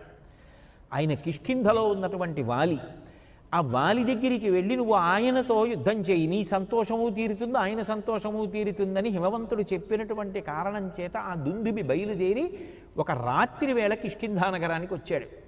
నోటి దురద ఎలా ఉంటుందో చూడాలి అంటే కిష్కింధకాండలో ఆ దుందుబి మాట్లాడిన మాటలు చూడాలి. వాలిని పిలిచి, ఇవాల్టి రాత్రికి హాయిగా నిద్రపో, భార్యలతో సంతోషం అనుభవించు, మిత్రులందరినీ పిలిచి మాట్లాడేసేయి, కొడుక్కి పట్టాభిషేకం చేసేయి, రేపు తెల్లవారగానే యుద్ధానికి రా, ఇక నువ్వు మిగలవు, నిన్ను సంహరిస్తానని అక్కర్లేని మాటలన్నీ మాట్లాడాడు. ఆగ్రహావేశాలు చెందినటువంటి వాలి, రేపటి వరకు ఎందుకురా, నేను మదోన్మత్తుడనయ్యున్నాను, మధిర సేవించాను అంటున్నావు కదా, ఇది వీరరసం సేవించాను కాబట్టి నాకు భయం లేదు, నిన్ను ఇప్పుడే సంహరిస్తానని వచ్చి ఆ దుందుబిని సంహరించాడు. ఆ దుందుబిని సంహరించి అంత నెత్తురు మాంసములతో నిండిపోయి ఉన్నటువంటి బరువైనటువంటి ఆ శరీరాన్ని వాలి ఎత్తి విసిరేస్తే అది 1 యోజనం దూరం వెళ్ళి పడింది. ఆ వెళ్ళి పడ్డంలో, ఆ తిన్నగా వెళ్ళి పడ్డంలో ఆ దుందుబి యొక్క శరీరం 400 గజాల దూరం విసిరివేయబడి మతంగ మహర్షి యొక్క ఆశ్రమంలో పడింది. అది ఎగిరి వస్తున్నప్పుడు ఆ శరీరంలోంచి కారిపోయినటువంటి నెత్తురు ఆశ్రమం అంతా చిమ్ముకోబడింది. మహర్షి ఆ నెత్తుటి మరకలు చూసి, అక్కడ పడిపోయినటువంటి ఆ శరీరాన్ని చూసి, దివ్యదృష్టితో చూసి మదోన్మత్తుడై వాలి దుందుబి యొక్క శరీరాన్ని ఇట్లా నా ఆశ్రమం వైపుకి విసిరేశాడు. అంతా నెత్తుటిమయం అయిపోయింది. దుందుబి కళేబరం ఇక్కడ పడిపోయింది. ఎవరు వ్యగ్రతతో ఇటువంటి పని చేశాడో ఆయన కానీ ఆయన అనుచరులు కానీ ఈ ప్రాంతానికి వచ్చినా, ఈ పర్వత శిఖరం మీదకి వచ్చినా మరణిస్తారని శాపం ఇచ్చాడు. ఆ తర్వాత వాలి తన సహచరులతో కలిసి వెళ్ళి మతంగ మహర్షి పాదములు పట్టి ఎంత సేవించినప్పటికీ కూడా, ఎంత ప్రార్థన చేసినప్పటికీ కూడా మతంగ మహర్షి అనుగ్రహించలేదు. ఈ పర్వతం మీదకి వాలి కానీ వాలి అనుచరులు కానీ వస్తే మరణిస్తారని శపించిన కారణం చేత భయంతో వాలి ఇక్కడికి రాడు. అందుకని నేను ఇక్కడ నివాసం ఉంటున్నాను. ఇది నా కథ. కానీ ఎప్పుడు వాలి వస్తాడో తెలియదు, వాలి ఎప్పుడు వచ్చి నన్ను సంహరిస్తాడో, ఎవరిని పంపిస్తాడో తెలియదు. బిక్కు బిక్కుమంటూ ప్రాణాలు వరిచేతిలో పెట్టుకుని బ్రతుకుతున్నాను. మరణించడం కన్నా ఇంత భయంతో బ్రతకడం ప్రతిక్షణం మరణించడంతో సమానం. ఇంకా అంతకన్నా జీవితంలో పెద్ద దౌర్భాగ్యమే ఉంటుంది. అంత కష్టంలో బ్రతుకుతున్నాను. కాబట్టి నువ్వే నాకు దారి చూపించాలి. కానీ నాకొక అనుమానం ఉంది అన్నాడు. అంటే రాముడు అన్నాడు, ఏం అనుమానం అని అడిగాడు. మా అన్న వాలి యొక్క వేగం చాలా గొప్పది. ఆయన సంధ్యావందనం అందరిలా చేయడు. తూర్పు దిక్కున ఉన్న సముద్రం దగ్గర మొదలుపెట్టి పశ్చిమ దిక్కులో ఉన్న సముద్రం దగ్గరికి గెంతుతాడు. అక్కడ నుంచి ఉత్తర దిక్కున ఉన్న సముద్రం దగ్గరికి వెళ్ళి మళ్ళీ దక్షిణ దిక్కున ఉన్న సముద్రం దగ్గరికి వచ్చి అర్ఘ్యం ఇస్తూ ఉంటాడు. అంటే అంత బలం కలిగిన వాడు. అర్ఘ్యం ఇవ్వడానికి 4 సముద్రాల దగ్గరికి గెంతి వెడుతూ ఉంటాడు. అంత తీవ్ర వేగం కలిగిన వాడు. ఆయన ఒక్కొక్క రోజు ఉదయం వేళ నాతో కలిసి వచ్చి ఈ సాలవృక్షాలని పట్టుకుని ఊపుతాడు. అయితే సాలవృక్షము హింసింపబడుతుంది. హింసింపబడుతుందంటే ఆకులన్నీ రాలిపోతాయి. అలా కదుపుతాడు. అంతేకాదు దుందుభి కళేబరాన్ని అంత రక్తమాంసాలతో ఉన్నదాన్ని విసిరేస్తే అది 400 గజాల దూరం వచ్చి పడిపోయింది అంటే ఎంత గొప్పగా విసురుతాడు అనేటటువంటిది అర్థమవుతుంది. కాబట్టి నీకు అంత వేగం ఉందా? నీకు అంత బలం ఉందా? అంత వేగం కలిగిన వాడి కంట శత్రువుగా కనపడ్డాడో ఆయన వేగం ముందు నిలబడడం ఎవరికీ సాధ్యం కాదు. ఉత్తర క్షణంలో కన్ను మూసి కన్ను తెరిచే లోపల వచ్చి సంహరిస్తాడు. అంతటి మహాబలవంతుడు, అంతటి వేగం కలిగినవాడు. కాబట్టి నీ వేగం మీద నాకు అంత నమ్మకం కలిగేటట్టుగా ఉండాలి అంటే నేను వాలి మీదకి యుద్ధానికి వెడితే కదా నువ్వు వాలిని చంపడం. వాడు నన్ను చంపేయకుండా ఉండాలి, నువ్వు చంపాలంటే నీ వేగం విషయంలో నాకు నమ్మకం కలగాలి. ఏది? మా అన్న దుందుబి కళేబరాన్ని 400 గజాలు విసిరాడు, నువ్వు విసిరి చూస్తానన్నాడు. అంటే రామచంద్రమూర్తి అవలీలగా తన పాదాంగుష్టంతో అంటే బొట్టన వేలితో దాన్ని 10 యోజనాల దూరం విసిరేశారు. విసిరేసిన తర్వాత సుగ్రీవుడు వంక చూశారు. నమ్మకం కుదిరిందా అని అడిగారు. ఏమి కర్మ రామచంద్రమూర్తికి అంటే అగ్నిసాక్షిగా స్నేహం చేసుకున్నందుకు సుగ్రీవుడి కోసం అంత కిందకు వచ్చారు.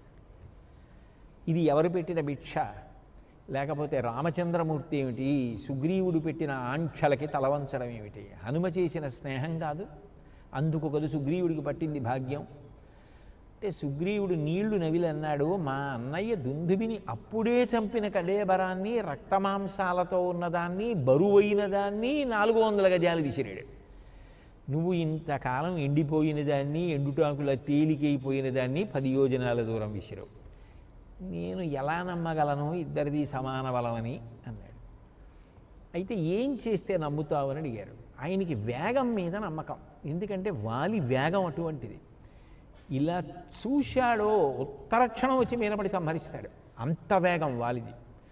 ఆ వేగం కన్నా వేగంగా బాణం వెళ్ళాలి. అలా వేయగలడా? అది అనుమానం. ఏది? ఒక్క సాలవృక్షాన్ని చీల్చేటట్టుగా బాణం వేయి చూస్తానన్నాడు. సుగ్రీవుణ్ణి నమ్మించడానికి రామచంద్రమూర్తి బాణం తీసి ధనస్సుకి తొడిగి 7 సాలవృక్షములను తులుచుకుంటూ వెళ్ళిపోయినటువంటి బాణం కనురెప్ప పడి పైకి లేచే లోపల పర్వత శిఖరాన్ని పెల్లకించి అక్కడి నుంచి భూమి వివరంలోకి వెళ్ళి తిరిగి వచ్చి మళ్ళీ రాముడి యొక్క అక్షయబాణ తూణీరంలోకి చేరిపోయింది. ఆశ్చర్యపోయి పాదాక్రాంతుడైపోయాడు మనసులో. అమ్మ బాబో, ఇది రామబాణం అంటే.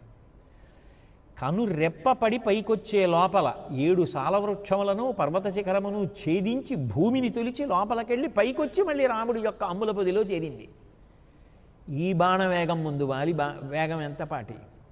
కాబట్టి సంహరించగలడు. ఇప్పుడు నమ్మాడు.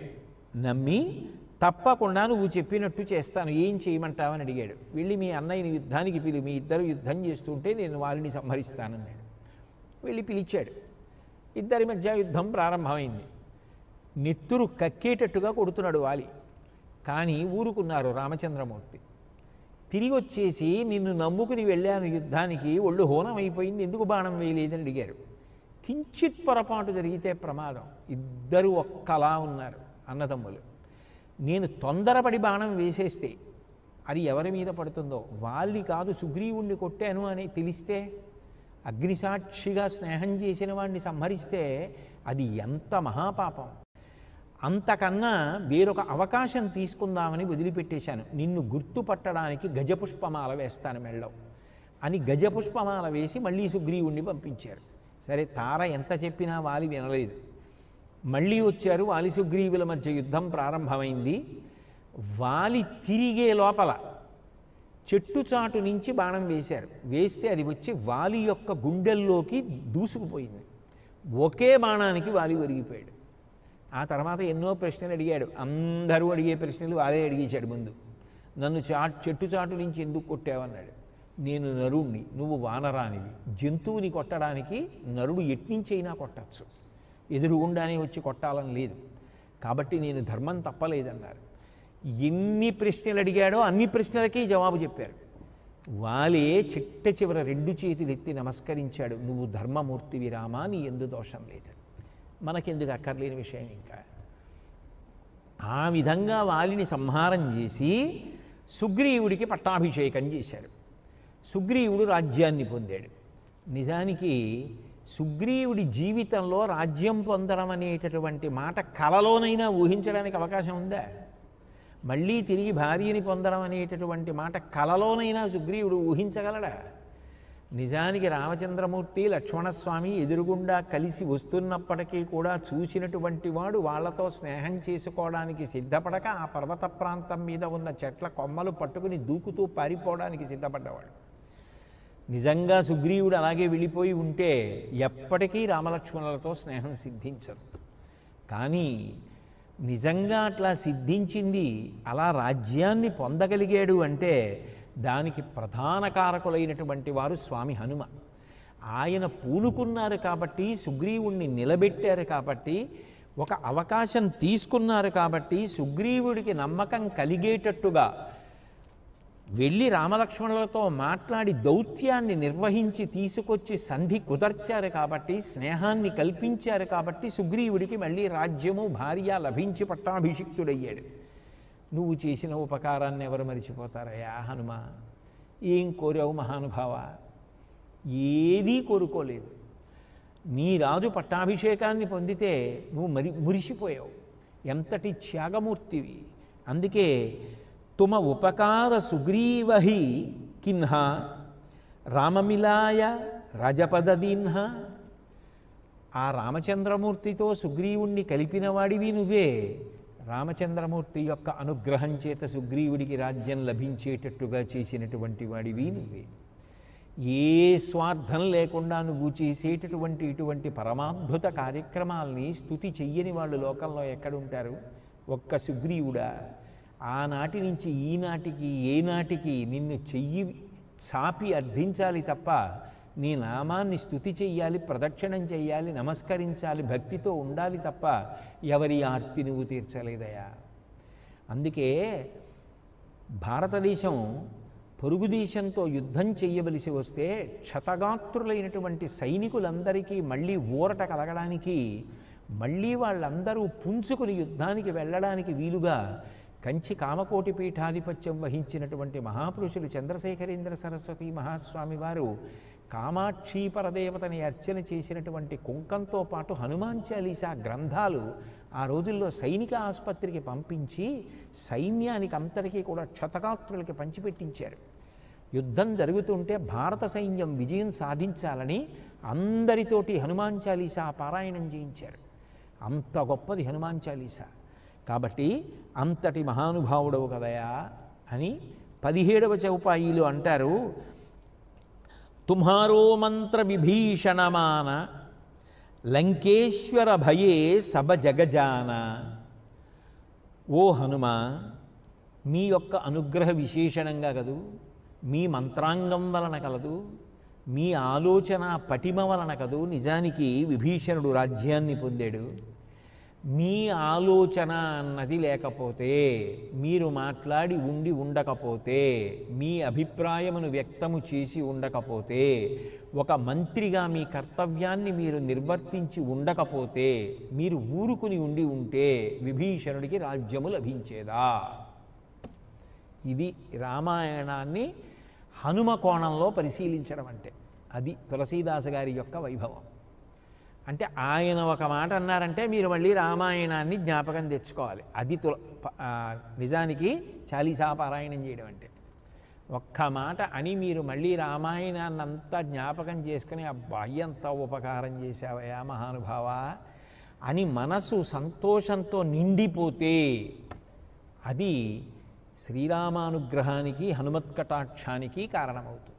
తెలియకపోయినా చాలీసా చదివితే చాలు, అనుగ్రహిస్తుంది. ఎందుకని? విభీషణుడు రావణాసురుడితో విభేదించి లంకాపట్టణాన్ని విడిచిపెట్టేశాడు. ఇక యుద్ధం ప్రారంభమవడానికి సిద్ధంగా ఉంది. రామచంద్రమూర్తి సముద్రానికి ఉత్తర దిక్కున సైన్యంతో విడిది చేసి ఉన్నారు. అటువంటి సమయంలో అన్నగారైనటువంటి రావణాసురుడి దగ్గరికి వెళ్ళి సహజంగా ధర్మ ప్రవృత్తి కలిగినటువంటి విభీషణుడు ఎన్ని మాటలు చెప్పినప్పటికీ కూడా రావణుడు అంగీకరించలేదు. అది రావణాసురుని యొక్క దురదృష్టం అని చెప్పాలి. ఎందుకనంటే మీరు రామాయణం ఉత్తరకాండ పరిశీలిస్తే నిజానికి చిరంజీవిత్వాన్ని కోరుకున్నవాడు, మరణం లేకుండా ఉండాలని కోరుకున్నటువంటి వాడు రావణాసురుడు. కానీ ఆ రావణుడు మరణించాడు. నాకు చిరంజీవిత్వం కావాలి అని అడగనివాడు విభీషణుడు. ఆయనేమడిగాడంటే ఎప్పుడూ నా మనసు ధర్మమునందే నిలబడాలని కోరాడు. ఎప్పుడూ ధర్మాన్ని కోరుకుంటున్నావు కాబట్టి నువ్వు చిరంజీవిగా ఉండమని బ్రహ్మగారు వరం ఇచ్చారు. అంటే ధర్మానుష్ఠాన తత్పరత అంత గొప్పది. కాబట్టి విభీషణుడు చిరంజీవి. మనం ఇప్పటికీ పుట్టినరోజు వస్తే ఆ చిరంజీవుల పేర్లు చెప్పి కదూ ప్రసాదాన్ని స్వీకరిస్తారు. అశ్వత్థామ బలివ్యాసో హనుమాంశ్చ విభీషణ అని విభీషణుడి పేరు చెప్తారు చిరంజీవుల్లో. ప్రత్యేకించి పుట్టినరోజు నాడు ఆ 7 పేర్లు చెప్పి ప్రసాదం తీసుకుంటారు. తల్లిదండ్రుల దగ్గరో గురువు గారి దగ్గరో ఆ 7 పేర్లు చెప్పి వాళ్ళు ఇచ్చినటువంటి ప్రసాదాన్ని పుచ్చుకుంటారు. ఆయుక్కారకము, మళ్ళీ పుట్టినరోజు చూస్తాడు, ఆయువుకి ఇబ్బంది రాకుండా ఉంటుంది అని. తస్మాత్ శాస్త్రం ప్రమాణంతే కార్యాకార్య వ్యవస్థితౌ. శాస్త్రం మీద నమ్మకమే శ్రద్ధ. కాబట్టి అటువంటి విభీషణుడు ధర్మాన్ని ఉపదేశించాడు. బుద్ధయ్య మంచిది కాదు, నా మాట విను, రామచంద్రమూర్తితో సంధి చేసుకో.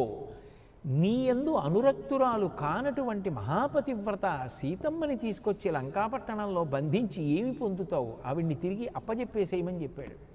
వినలేదు రావణాసురుడు.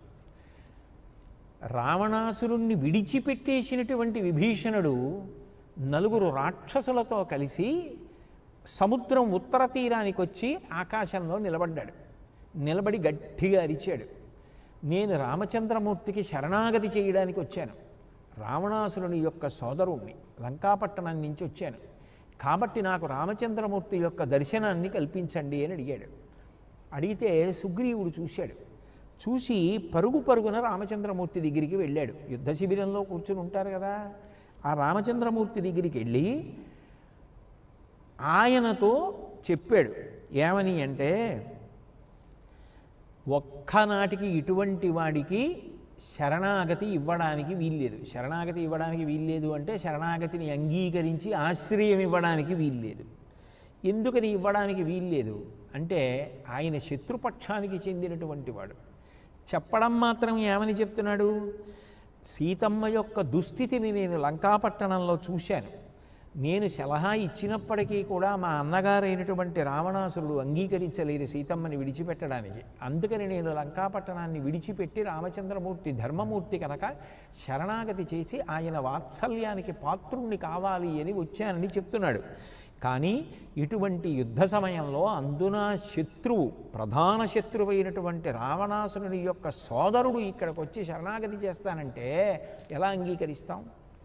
ఏ పెను ప్రమాదం ఏర్పడుతుందో ఎవరికి తెలుసు. కాబట్టి నిర్ద్వంద్వంగా తిరస్కరించవలసిందే. అసలు ఎట్టి పరిస్థితుల్లో శరణాగతి అన్న మాట అంగీకరించదగినది కాదు అన్నాడు. రామమూర్తి నవ్వి అక్కడ ఉన్నటువంటి మిగిలినటువంటి సచివులతో అన్నారు, ఏదైనా కొన్ని ప్రధానమైన కార్యాలు చేసేటప్పుడు అందరినీ సంప్రదించి చేయడం మంచిది. కాబట్టి మీ అభిప్రాయాలు కూడా చెప్పండి అన్నారు. అంటే అంగదుడు లేచన్నాడు, పరీక్షించి కానీ ఈయన చేసినటువంటి ప్రతిపాదనని అంగీకరించడం మంచిది కాదు. ఆయనని పరీక్షించాలి. నిజంగా సహృదయంతో వచ్చాడా, మనసులో ఏమైనా కపటంతో వచ్చాడా, ఈ విషయాలను తెలుసుకోవాలి. తెలుసుకొని ఆయన సచ్చీలుడు అని నిరూపణం అయితే అప్పుడు ఆయన చేసినటువంటి ప్రతిపాదన అంగీకరించవచ్చు అన్నాడు. శరభుడు లేచన్నాడు, ఆ పరిశీలించడం అనేటటువంటిది మనం ఎలా చేయగలం? ఎట్లా తెలుస్తుంది మంచివాడా చెడ్డవాడా అన్నది? మంచివాడో చెడ్డవాడో కనిపెట్టగలిగినటువంటి శక్తి గూఢచారులకు ఉంటుంది. కాబట్టి మనం గూఢచారిని ఆయన దగ్గరికి పంపిద్దాం. పంపిస్తే గూఢచారి మాట్లాడతాడు. మాట్లాడిన దానిని బట్టి గూఢచారులు ఆయన సహృదయంతో వచ్చాడు అని నిర్ధారిస్తే ఆయన చేసిన శరణాగతిని అంగీకరించండి. ఒకవేళ గూఢచారులు ఆయన సరి అయిన విధానంలో లేడు అని అంటే తిరస్కరించండి అన్నాడు. జాంబవంతుడు లేచన్నాడు, ఈయన దేశం కాని దేశంలో, కాలం కాని కాలంలో వచ్చాడు. ఇది వచ్చి శరణాగతి చెయ్యడానికి యోగ్యమైన కాలం కాదు. యుద్ధం ప్రారంభం కావడానికి ముందే ఆయన వచ్చి ఉండాలి, కానీ రాలేదు. ఇప్పుడు యుద్ధం ప్రారంభం అవడానికి ముందు సముద్రానికి ఉత్తర తీరంలో సైన్యంతో మనం విడిది చేసి ఉన్నటువంటి సమయంలో వచ్చాడు. మీరు స్వస్థతతో కూర్చుని ఉండగా రాలేదు, యుద్ధానికి ప్రయత్నంలో ఉండగా వచ్చాడు. అంటే ఇది శంకించవలసిన విషయం. దేశం కాని దేశం, కాలం కాని కాలం, ఇటువంటప్పుడు వచ్చాడు అంటే అందులో అనుమానించదగ్గ విషయం ఉంది. కాబట్టి ఎట్టి పరిస్థితుల్లోనూ ఆయన శరణాగతిని అంగీకరించకూడదు అన్నాడు. వేరొక సచివుడు లేచి అన్నాడు, కాదు కాదు, ముందు ఆయన హృదయంలో ఉన్న విషయాన్ని తెలుసుకోవాలి అంటే మనం మధురంగా మాట్లాడాలి. కూర్చోపెట్టి ఎంతో ప్రేమ ఉన్నట్టుగా మాట్లాడాలి. అలా మాట్లాడితే అసలు ఆయన భావన తెలుస్తుంది. తెలిసిన తరువాత నిర్ణయం చేయాలన్నారు. రామచంద్రమూర్తి హనుమ వంక చూశారు. హనుమ లేస్తే వాల్మీకి మహర్షి అన్నారు, అధ సంస్కార సంపన్నో హనుమాన్ సచివోత్తమ ఉవాచ వచనం శ్లేక్షణ మర్ధవన్ మధురం లఘు. ఆ మాట్లాడడానికి లేచినటువంటి హనుమ యొక్క స్థితిని మహర్షి చెప్తున్నారు. అధ సంస్కార సంపన్నో, ఎవరు మాట్లాడుతున్నవాడు? శాస్త్రములు చదివినవాడు, బాగా జీర్ణమైనవాడు, బాగా మాట్లాడగలిగినవాడు, బుద్ధిశాలి, గొప్ప నిర్ణయాలు చెయ్యగలిగినటువంటి వాడు. హనుమాన్ సచివోత్తమ, మంత్రులందరిలోనూ కూడా ఉత్తముడైనటువంటి వాడు. ఉవాచ వచనం శ్లేక్షణ మర్దవన్ మధురం లఘు. ఆ మాట్లాడేటటువంటి మాట చాలా మృదువుగా ఉంది, చక్కగా ఉంది, అర్థవంతంగా ఉంది. అవును, ఆయన చెప్పిన దాంట్లో సారమున్నది అని ఎవరైనా అనడానికి యోగ్యంగా ఉన్నది, మధురంగా ఉంది, వినాలి అని అనిపించేటట్టుగా ఉంది. అట్లాగని ప్రభువు దగ్గర దీర్ఘ ప్రసంగం కాదు. వినడం ఎక్కువసేపు వినాలి, మాట్లాడడం తక్కువసేపు మాట్లాడాలి. అటువంటప్పుడు అంత గొప్పగా ఉంది. ఆయన మాట్లాడడం ప్రారంభిస్తూనే అన్నాడు, నేను వాదన నిమిత్తం మాట్లాడటం లేదు. కేవలంగా మిగిలిన సచివులు మాట్లాడారు కాబట్టి నేను ఏదో మాట్లాడడం మానేసి వాళ్ళు మాట్లాడిన మాటల్ని ఖండించడం కోసమని చెప్పి నేను మాట్లాడటం లేదు. వాళ్ళ మాటలన్నింటినీ పక్కన పెట్టి నా మాట ఆదరింపబడాలని నేను ఏదో కొత్త విషయాన్ని ప్రతిపాదించడానికి సిద్ధంగా లేను. కాబట్టి వాదన కాదు. వాళ్ళు చెప్పిన దానికన్నా గొప్ప విషయాన్ని నేను చెప్పి వాళ్ళకన్నా నేను అధికుణ్ణని నిరూపించుకోవాలన్న అభిప్రాయం నా యందు లేదు. కాబట్టి నేను అధికుణ్ణి అని అనిపించుకోవడానికి చెప్పట్లేదు. పరమ ప్రేమతో మనందరి యొక్క అభ్యున్నతి కోసం మాట్లాడుతున్న మాట అంతే. అంటే ముందు మాట్లాడిన వాళ్ళెవ్వరూ కూడా ఆయన మాట్లాడుతున్న మాటలని అపార్థం చేసుకోకూడదు. ఇది చాలా అవసరం. ఎందుకంటే అక్కడ దాకా వెళ్ళిన తర్వాత వీళ్ళే దెబ్బలాడుకోవడం మొదలుపెట్టారనుకోండి. విరాట పర్వంలో అర్జునుడు వచ్చే ముందు దుర్యోధనుడు, అశ్వత్థామ, ద్రోణాచార్యుల వారు, భీష్ముడు, దుర్యోధనుడు వీళ్ళందరూ కలిసి ముందు దెబ్బలాడుకున్నట్టు భీష్ముడు జోక్యం చేసుకుని శాంతపరచవలసి వచ్చినట్టు ఉంటుంది. అందుకని అభిప్రాయ భేదాలు రాకుండా నడిపించాలి, కలిసికట్టుగా వెళ్ళాలి. కలిసికట్టుగా వెళ్ళాలంటే భేదాభిప్రాయాలు అంకురించనంత కాలమే ఆ ప్రతిష్ట. భేదాభిప్రాయాలు ఏర్పడిపోయాయి అనుకోండి.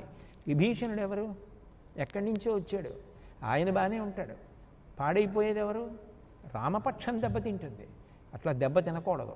దెబ్బ తినకూడదంటే ఐకమత్యంగా ఉండాలి. ఐకమత్యంగా ఉండాలి అంటే తను మాట్లాడుతున్నది ఇతరుల యొక్క మాటల స్థాయి కన్నా గొప్పది అని నిరూపించుకోవడానికి కాదు, వాళ్ళు రక్షింపబడాలన్న ప్రేమతో మాట్లాడుతున్న మాట. ఈ విషయాన్ని మీరు గమనించండి. ఇష్టానుసారంగా మాట్లాడుతున్న మాట కాదు. అంటే నాకు మనసులో ఏదో పక్షపాతం, ఏదో ఇష్టం, ఏదో అయిష్టం అటువంటి వాటిని పెట్టుకుని మాట్లాడుతున్నది కాదు. కర్తవ్యత, నిష్టతో మాట్లాడుతున్నది. ఒక మంత్రిగా ఇప్పుడు ఇక్కడున్న పరిస్థితులలో మనందరి యొక్క క్షేమానికి, రామచంద్రమూర్తి కీర్తికి తగినది ఏది అన్నది ఆలోచించి చెప్తున్నమాట. అంటే ఆయన మాట్లాడే ముందు ఎంత ఆలోచించి ఒక స్పష్టతతో మాట్లాడుతున్నారో మనకు అర్థమవుతుంది. హనుమ మాట్లాడడం, హనుమ ఆలోచించడం అంటే అట్లా ఉంటుంది. అందుకే అది భవిష్యత్తులో దెబ్బతినకుండా కాపాడేది అయి ఉంటుంది. ఆయన నిజానికి ఆ రోజున అట్లా మాట్లాడి ఉండకపోతే విభీషణుడికి రాజ్యం ఎక్కడిది? అది కదూ అంటున్నారు తులసీదాస్ గారు. ఈ ప్రసంగాన్ని దృష్టిలో పెట్టుకుని అంటున్నారు. నేను గౌరవాన్ని బట్టి యథార్థము అని ఏది అనిపిస్తే అదే చెప్తాను. యథార్థమును మాట్లాడాలి తప్ప యథార్థమును మాట్లాడకుండా ఎవరో ఏదో అనుకుంటారని నేను మాట్లాడితే చిట్ట చివరికి అదేమవుతుందంటే నేను ఆ రోజున అట్లా మాట్లాడకుండా బాగుండేదేమో అని నేనే అనుకోవలసిన పరిస్థితి రాకూడదు. కాబట్టి నేను పరమ యథార్థమేదో, ఏది సత్యమో, ఏది చేస్తే మనందరం క్షేమంగా ఉంటామో అది చెప్తాను తప్ప కేవల పక్షపాతాలతోటి, కేవల ప్రేమతోటి, లేకపోతే ఏదో మనసులో అన్యథా అభిప్రాయాలు పెట్టుకుని వ్యక్తులను దృష్టిలో పెట్టుకుని నేను మాట్లాడుతున్నది కాదు. ఒక కర్తవ్యాన్ని దృష్టిలో పెట్టుకుని మనం అందరం వెడుతున్నటువంటి పని విజయవంతం కావాలి అంటే ఏ విధానాన్ని అనుసరించాలో మాట్లాడుతున్నానంతే. కాబట్టి ఇది గౌరవాన్ని బట్టి యథార్థము అని తోచినదేదో అది చెప్తున్నాను. ఇక కొందరన్నారు లాభనష్టాలన్నారు. ఆయనని అంగీకరిస్తే లాభం ఎంత, నష్టం ఎంత అన్నారు. అసలు లాభనష్టాలనేటటువంటి మాట గురించి ఆలోచించవలసినటువంటి స్థితి ఇప్పుడు కాదు. 2, గూఢచర్యం చేస్తే బాగుంటుందన్నారు. గూఢచారిని ఎప్పుడు పంపిస్తారు? అవతల వారికి తెలియకుండా అవతల వారి విషయాలు కనుక్కోవడానికి గూఢచారి వెళ్ళాలి తప్ప అవతల వారితో ప్రత్యక్షంగా వెళ్ళి మాట్లాడి గూఢచారి సంపాదించే విషయాలు ఏముంటాయి కొత్తగా? అప్పుడు గూఢచారి ప్రజ్ఞ మీద ఎలా మీరు ఆధారపడతారు? అది గూఢచర్యం ఎందుకు అవుతుంది? అవతల వారికి తెలిసి వారితో వెళ్ళి మాట్లాడి వచ్చి ఓ గూఢచారి అవును బాగానే ఉన్నాడు అనిపిస్తే తీసుకున్నానంటే అప్పుడు రాజు మంత్రులు కలిపి ఏ నిర్ణయం తీసుకున్నట్లు. 2, దేశకాలములు అనుకూలము కాదు అని అన్నారు. దేశకాలములు అనేటటువంటివి ఎప్పుడూ కూడా పురుషుని యొక్క స్థితిని బట్టి ఉంటాయి. పురుషుడు అంటే ఆయన ఉన్న పరిస్థితిని బట్టి ఆ దేశము ఆయనకి అనుకూలము, ఆయన ఉన్న పరిస్థితిని బట్టి ఆయనకు అది అనుకూలము కాదు. రాజుగా ఉంటే సుగ్రీవుడు వెళ్ళి పర్వత గుహలో పడుకుంటాడా? రాజ్యభ్రష్టుడు ప్రాణరక్షణ కోసం వెళ్ళి పడుకున్నాడు. అప్పటికది దేశకాలాదులు. రాజయ్యాక ప్రభు అలా పడుకోవచ్చా? అంతఃపురంలో పడుకోవాలి. అది వ్యక్తిని బట్టి, వ్యక్తి యొక్క స్థాయిని బట్టి, వ్యక్తి యొక్క స్థితిని బట్టి దేశకాలాదులు నిర్ణయిస్తారు తప్ప దేశకాలాదులను మన వైపు నుంచి అన్వయం చేసి ఆయన మీద ఆరోపించి మాట్లాడడం ఎట్లా అది సత్యమవుతుంది? అంటే జాంబవంతుడు చెప్పిన దాన్ని కాదు అని మాట్లాడుతున్నాడు. కాబట్టి మనం అనుకూలం కాదన్న దేశకాలాదులు ఆయనకి అనుకూలమైనవి కావచ్చు. అందుకని శరణాగతి చేయడానికి వచ్చినవాడు ఆయనకి ఇది అనుకూలమా, ఆయనకు అనుకూలమైన దేశమా, ఆయనకు అనుకూలమైన కాలమా, అందుకొచ్చాడా అన్నది పరిశీలించాలి. మన వైపు నుంచి అనుకూలము కాదు అని ఆలోచిస్తే అది ఎట్లా శరణాగతిని అంగీకరించడమా కాదా అన్న విషయంలో చెప్పే సలహా అవుతుంది కాదు. ప్రశ్నించమని కొందరు చెప్పారు. ప్రశ్నించడం అన్నది ప్రారంభం చెయ్యగానే వైముఖ్యం కలుగుతుంది. ఎందుకని అంటే మీరు ఎప్పుడైనా అవతల వారి మీద అపనమ్మకంతో ఏదైనా ప్రశ్నించడం మొదలుపెట్టారనుకోండి, వాళ్ళ యొక్క గౌరవం దెబ్బతింటుంది. వాళ్ళు బాధపడతారు, నన్ను నమ్మలేదు కాబట్టి ఇట్లా ప్రశ్నించారు అనుకుంటారు. అప్పుడు నిజానికి మన మీద ప్రేమ ఉన్నవారు కూడా మన యందు విముఖులైపోతారు. నిజంగా నీకు నమ్మకం ఉంటే అట్లా ప్రశ్నించక్కర్లేదు. సమాచారాన్ని రాబట్టుకోవడానికి నువ్వు ఆ సందర్భాన్ని ప్రస్తావన చేస్తే ఆయన నీ యందు ప్రేమ కలిగిన వారు అన్నప్పుడు ఆయనే నీకు అన్ని విషయాలు చెప్తారు. తప్పించి ప్రశ్నించడం ఏమిటి? ప్రశ్నించి సమాచారం రాబట్టుకుని ఎట్లా వ్యవస్థని నడుపుతావు? నువ్వు అవతల వారి యందు ప్రేమతో ఉండాలి, వారికి నీ యందు ప్రేమ ఉండాలి. నువ్వు ఒక విషయాన్ని ఏదైనా స్పృశిస్తే ఎంత ఆర్తితో, ఎంత కర్తవ్యతానిష్టతో ఆయన అడిగారు అని వారు నీకు చెప్పగలగాలి. అంతేకాని ప్రశ్నించి స్నేహం చేస్తావా? ఎలా సాధ్యం అవుతుంది? ప్రశ్నించి స్నేహం చేయలేము. వైముఖ్యం కలుగుతుంది తప్ప మిత్రత్వం సిద్ధించదు. నత్వస్య బ్రువతో జాతు లక్ష్యతే దుష్టభావత ప్రసన్నం వదనంచాపి తస్మాన్మే నాస్తి సంశయ. నేను ఆ విభీషణుడు మాట్లాడుతున్నప్పుడు చూశాను. నాకు ఆయన యొక్క ముఖంలో దుష్టభావం ఎక్కడా కనపడలేదు. ఒక్క మాటలో తడబాటు కనపడలేదు. ముఖం ప్రసన్నంగా ఉంది. కపట బుద్ధి కలిగినటువంటి వాడి యొక్క స్థితి తెలిసిపోతుంది. ఎందుకనంటే ఎప్పుడూ కూడా నువ్వు ఏం మాట్లాడుతున్నావో దాని గురించి మాట్లాడ్డావు. దాని యందు ఏది వ్యతిరేకమైన విషయాలు ఉంటాయో దానినే మాట్లాడుతూ ఉంటాడు. అంటే ఆయనకు అసలు నువ్వు చెప్పినటువంటి విషయం మీద తగినంత విశ్వాసము లేదు. ఆయన దాన్ని చేయడానికి త్రికరణ శుద్ధితో లేడు అనడానికి మొదటి గుర్తేమి అంటే భావమునందు భాషయందు బయటపడిపోతుంది. ఎందుకనంటే నువ్వున్నావని తెలిసి లోపమునే మాట్లాడతాడు అంటే నువ్వు ఆయన మీద ఆధారపడవలసిన అవసరం ఉన్నది కాదు, నమ్మడానికి వీలు లేదు. తడబాటు ఉన్నవాడు అని తెలిసిపోవుచున్నది. ఆయన యందు అటువంటి దోషం కనపట్టలేదు మాటల్లో. ఆయన అలా మాట్లాడలా, పూర్తి నమ్మకంతో మాట్లాడాడు రాముడి మీద శరణాగతి చేసేటప్పుడు. అట్లాగే మనిషి మాట్లాడేటప్పుడు భావాన్ని ఆకారం చెప్తుంది. ప్రసన్నుడై ఉన్నాడా, సంతుష్టి పొందాడా, వెంటనే సంతోషపడ్డాడా, లేకపోతే నా అంత నేను ఆలోచించి నిర్ణయం చేసుకోవాలి ఇది నమ్మచ్చా అని అనుకుంటున్నాడా, ఇవన్నీ కూడా మనిషి యొక్క భావాలలో తెలిసిపోతుంది. మాట మార్చగలడేమో, భావం దాచలేడు. లోపలి భావాన్ని ముఖం ప్రతిబింబిస్తుంది. ఆ కోణంలో ఆయన వంక చూస్తే ఆయన యందు ఆ కపటం కనపట్టలేదు. కాబట్టి దేశకాలాదులు తెలియక వచ్చాడు, ఇది దేశకాలాదులకు అనుకూలం కాదని అంటున్నారు. నేనంటాను దేశకాలాదులు తెలిసే వచ్చాడని నేనంటాను.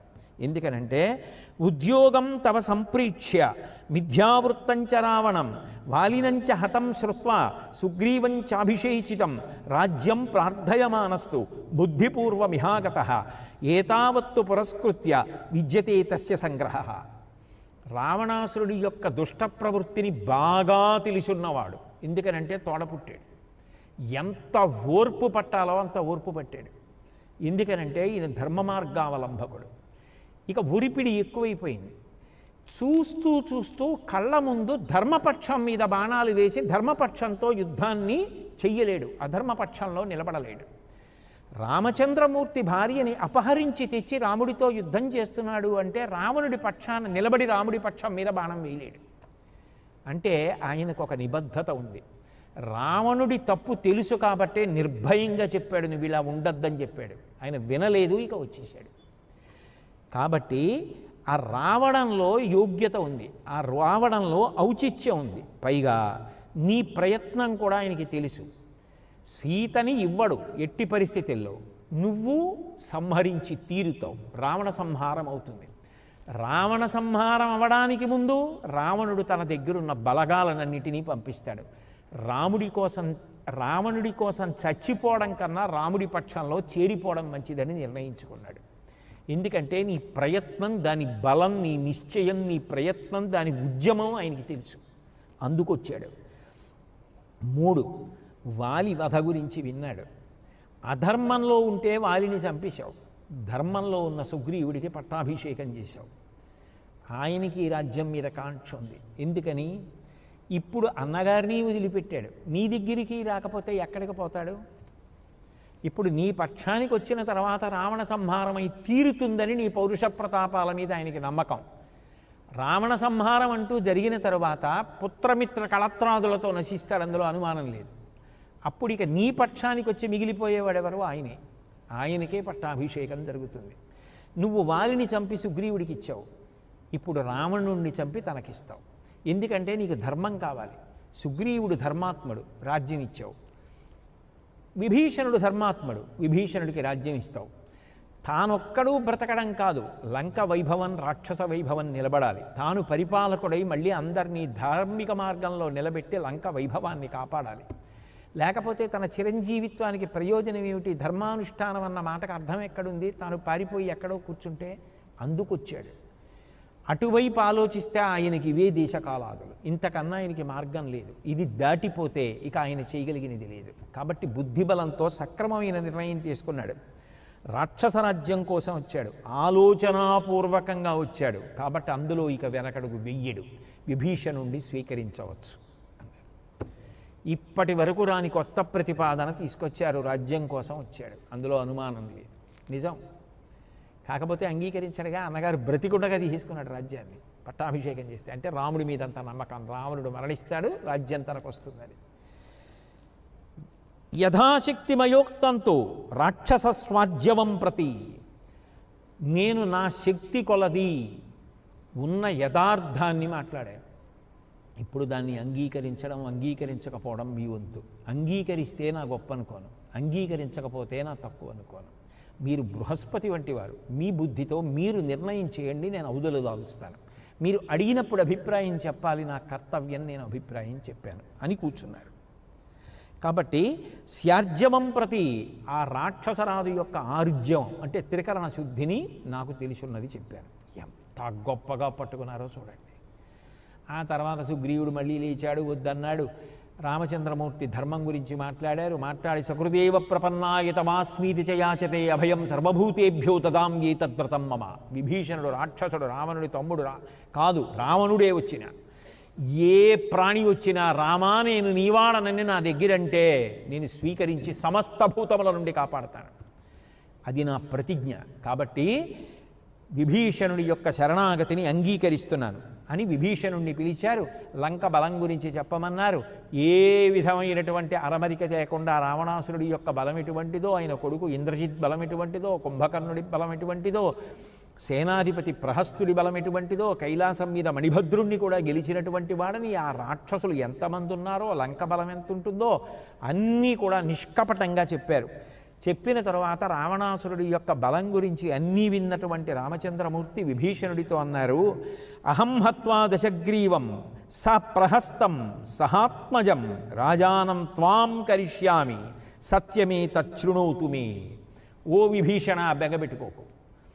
ఎంత గొప్పవాడైనా ధర్మం తప్పాడు కాబట్టి రావణాసురుడిని చంపేస్తాను. రావణాసురుణ్ణే కాదు, సప్రహస్తం ప్రహస్తుణ్ణి చంపేస్తాను, సహాత్మజం కొడుకు ఇంద్రజిత్తుని సంహరిస్తాను, రాజానం త్వాం కరిష్యామి నిన్ను ఇప్పుడే లంకాపట్టణానికి రాజుగా అభిషేకం చేస్తున్నాను, సత్యమే తచ్చృణోతు మే. నేను చెప్పినటువంటి మాట ఎప్పుడూ అసత్యం కాదు, అసత్యమైన దాన్ని నేను పలకను. నేను పలికినది అసత్యము కావడానికి వీల్లేదు, సత్యమై తీరవలసిందే. కాబట్టి నువ్వే లంకారాజ్యానికి రాజు అవుతావన్నారు అని అనగానే విభీషణుడు లేచన్నాడు, నా యొక్క సంసిద్ధతని మీకు తెలియచేస్తున్నాను. అట్నుంచి ఇటొచ్చాను కాబట్టి మా అన్నయ్యకి కనపడకుండా ఉంటానని నేను అనను. నేను ప్రస్ఫుటంగా మీ వైపు వచ్చేసాను. కాబట్టి మీరు యుద్ధం చేయమన్నా చేస్తాను. మా అన్నయ్యతో కాదు, మా అన్నయ్య సైన్యంతో ఎవరితో యుద్ధం చేయమంటే వాళ్ళతో యుద్ధం చేస్తా. మీ విజయం కోసం త్రికరణ శుద్ధిగా నేను పాటుపడతానని చెప్పాడు. చెప్పగానే లక్ష్మణస్వామిని పిలిచి సముద్ర జలాలు తీసుకురమ్మని విభీషణుడిని కూర్చోబెట్టి లంకాపట్టణానికి నా 3 సోదరుల మీద ఆనపెట్టి చెప్తున్నాను, లంక గెలిచి నీకు ఇస్తానని చెప్పి ప్రమాణం చేసి పట్టాభిషేకం చేసేశారు సముద్ర జలాలతో. వానరులందరూ ఆశ్చర్యపోయి జయ జయధ్వానాలు చేశారు రామచంద్రమూర్తికి. ఇది రామచంద్రమూర్తి అంటే. మహానుభావుడు ఒక మాట అన్నాడు అంటే అట్లా ఉంటుంది అని. అందుకనంటున్నారు తులసీదాసు గారు ఆ ఘట్టాన్ని దృష్టిలో పెట్టుకొని, ఒక్కొక్కరికి నువ్వు చేసిన ఉపకారం, రాముడితో మాట్లాడి సుగ్రీవుడితో మాట్లాడి ఇద్దరినీ కలిపి సుగ్రీవుడికి రాజ్యం భార్య దొరికేట్టు చేశావు. మంత్రిగా రాముడి దగ్గర మాట్లాడి రాముని దగ్గర నువ్వు చేసినటువంటి ప్రతిపాదన వలన విభీషణుడికి రాజ్యం కలిగేటట్టు చేశావు. నేనేనోయ్ మాట్లాడాను, నేనో నయ్యి ఇప్పించాను అని ఇప్పుడు నేను చెప్పారా? మళ్ళీ నిస్వార్థపరుడు, ఉన్నదున్నట్లు మాట్లాడటమే. ఎక్కడ అటువంటి మనశ్శుద్ధి ఉందో అక్కడ రక్షా కవచమై నిలబడమే. అందుకే తుమ్హారో మంత్ర విభీషణమాన లంకేశ్వర భయే సభ జగజాన. నీ యొక్క అనుగ్రహం వల్ల కదయా, నీ మంత్రాంగం వల్ల కదయా, మంత్రిగా నువ్వు మాట్లాడడం వల్ల కదయా హనుమ విభీషణుడికి రాజ్యం లభించింది. అసలు అన్నగారు చచ్చిపోయాక సుగ్రీవుడికి పట్టాభిషేకం, అన్నగారు చచ్చిపోకముందు విభీషణుడికి పట్టాభిషేకం. అక్కడ దానికి నువ్వే కారణం, ఇక్కడ దీనికి నువ్వే కారణం. అనితర సాధ్యం. ఎంత అద్భుతం. అసలు కిందకి దిగడానికి అవకాశం ఇవ్వద్దన్నారు అందరూ. దిగడం కాదు, రాజ్య పట్టాభిషేకానికే దారి చేయించావు నువ్వు. ఎవరుండగా? రావణుడు ఉండగా. అక్కడ వాలిని నిర్జింపచేసి సుగ్రీవుడికి పట్టాభిషేకం చేయించావు. 2 చోట్ల మీదే ప్రధాన పాత్ర. ఎంతటి మహానుభావుడివి హనుమ. నిన్ను నమ్ముకున్నవాడికి కష్టం అన్న మాట ఎందుకుంటుంది? ఇంతకన్నా కష్టాలు ఎవరికి ఉంటాయి? ఉన్న బెంగే ఉంది ఆయన పాదాలు పట్టుకున్నప్పుడు. అంతటి మహాపురుషుడవు అని చెప్పి తులసీదాసు గారు పరమ సంతోషంతో చేసినటువంటి ఆ 17వ చౌపాయి దగ్గర ఇవాల్టి ప్రసంగాన్ని పూర్తి చేస్తూ మళ్ళీ రేపు సాయంకాలం 6:30 తిరిగి కలుసుకున్నప్పుడు నా చేత పరమేశ్వరుడు ఏది పలికిస్తే అది పలికి నేను ధన్యుడనవుతాను. సహజంగా పరమభక్తి తత్పరుడు కాబట్టి విని మీరు సంతోషిస్తారు. మంగళాశాసనపరై మదాచార్య పురోగమై సర్వైశ్చ పూర్వైరాచార్యై సత్కృతాయాస్తు మంగళం. మంగళం కోసలేంద్రాయ మహనీయ గుణాత్మనే చక్రవర్తి తనూజాయ సర్వభౌమాయ మంగళం. ఉమాకాంతాయ కాంతాయ కామితార్థప్రదాయినే శ్రీగిరీశాయ దేవాయ మలినాథాయ మంగళం. సర్వం శ్రీ ఉమామహేశ్వర పరబ్రహ్మార్పణమస్తు.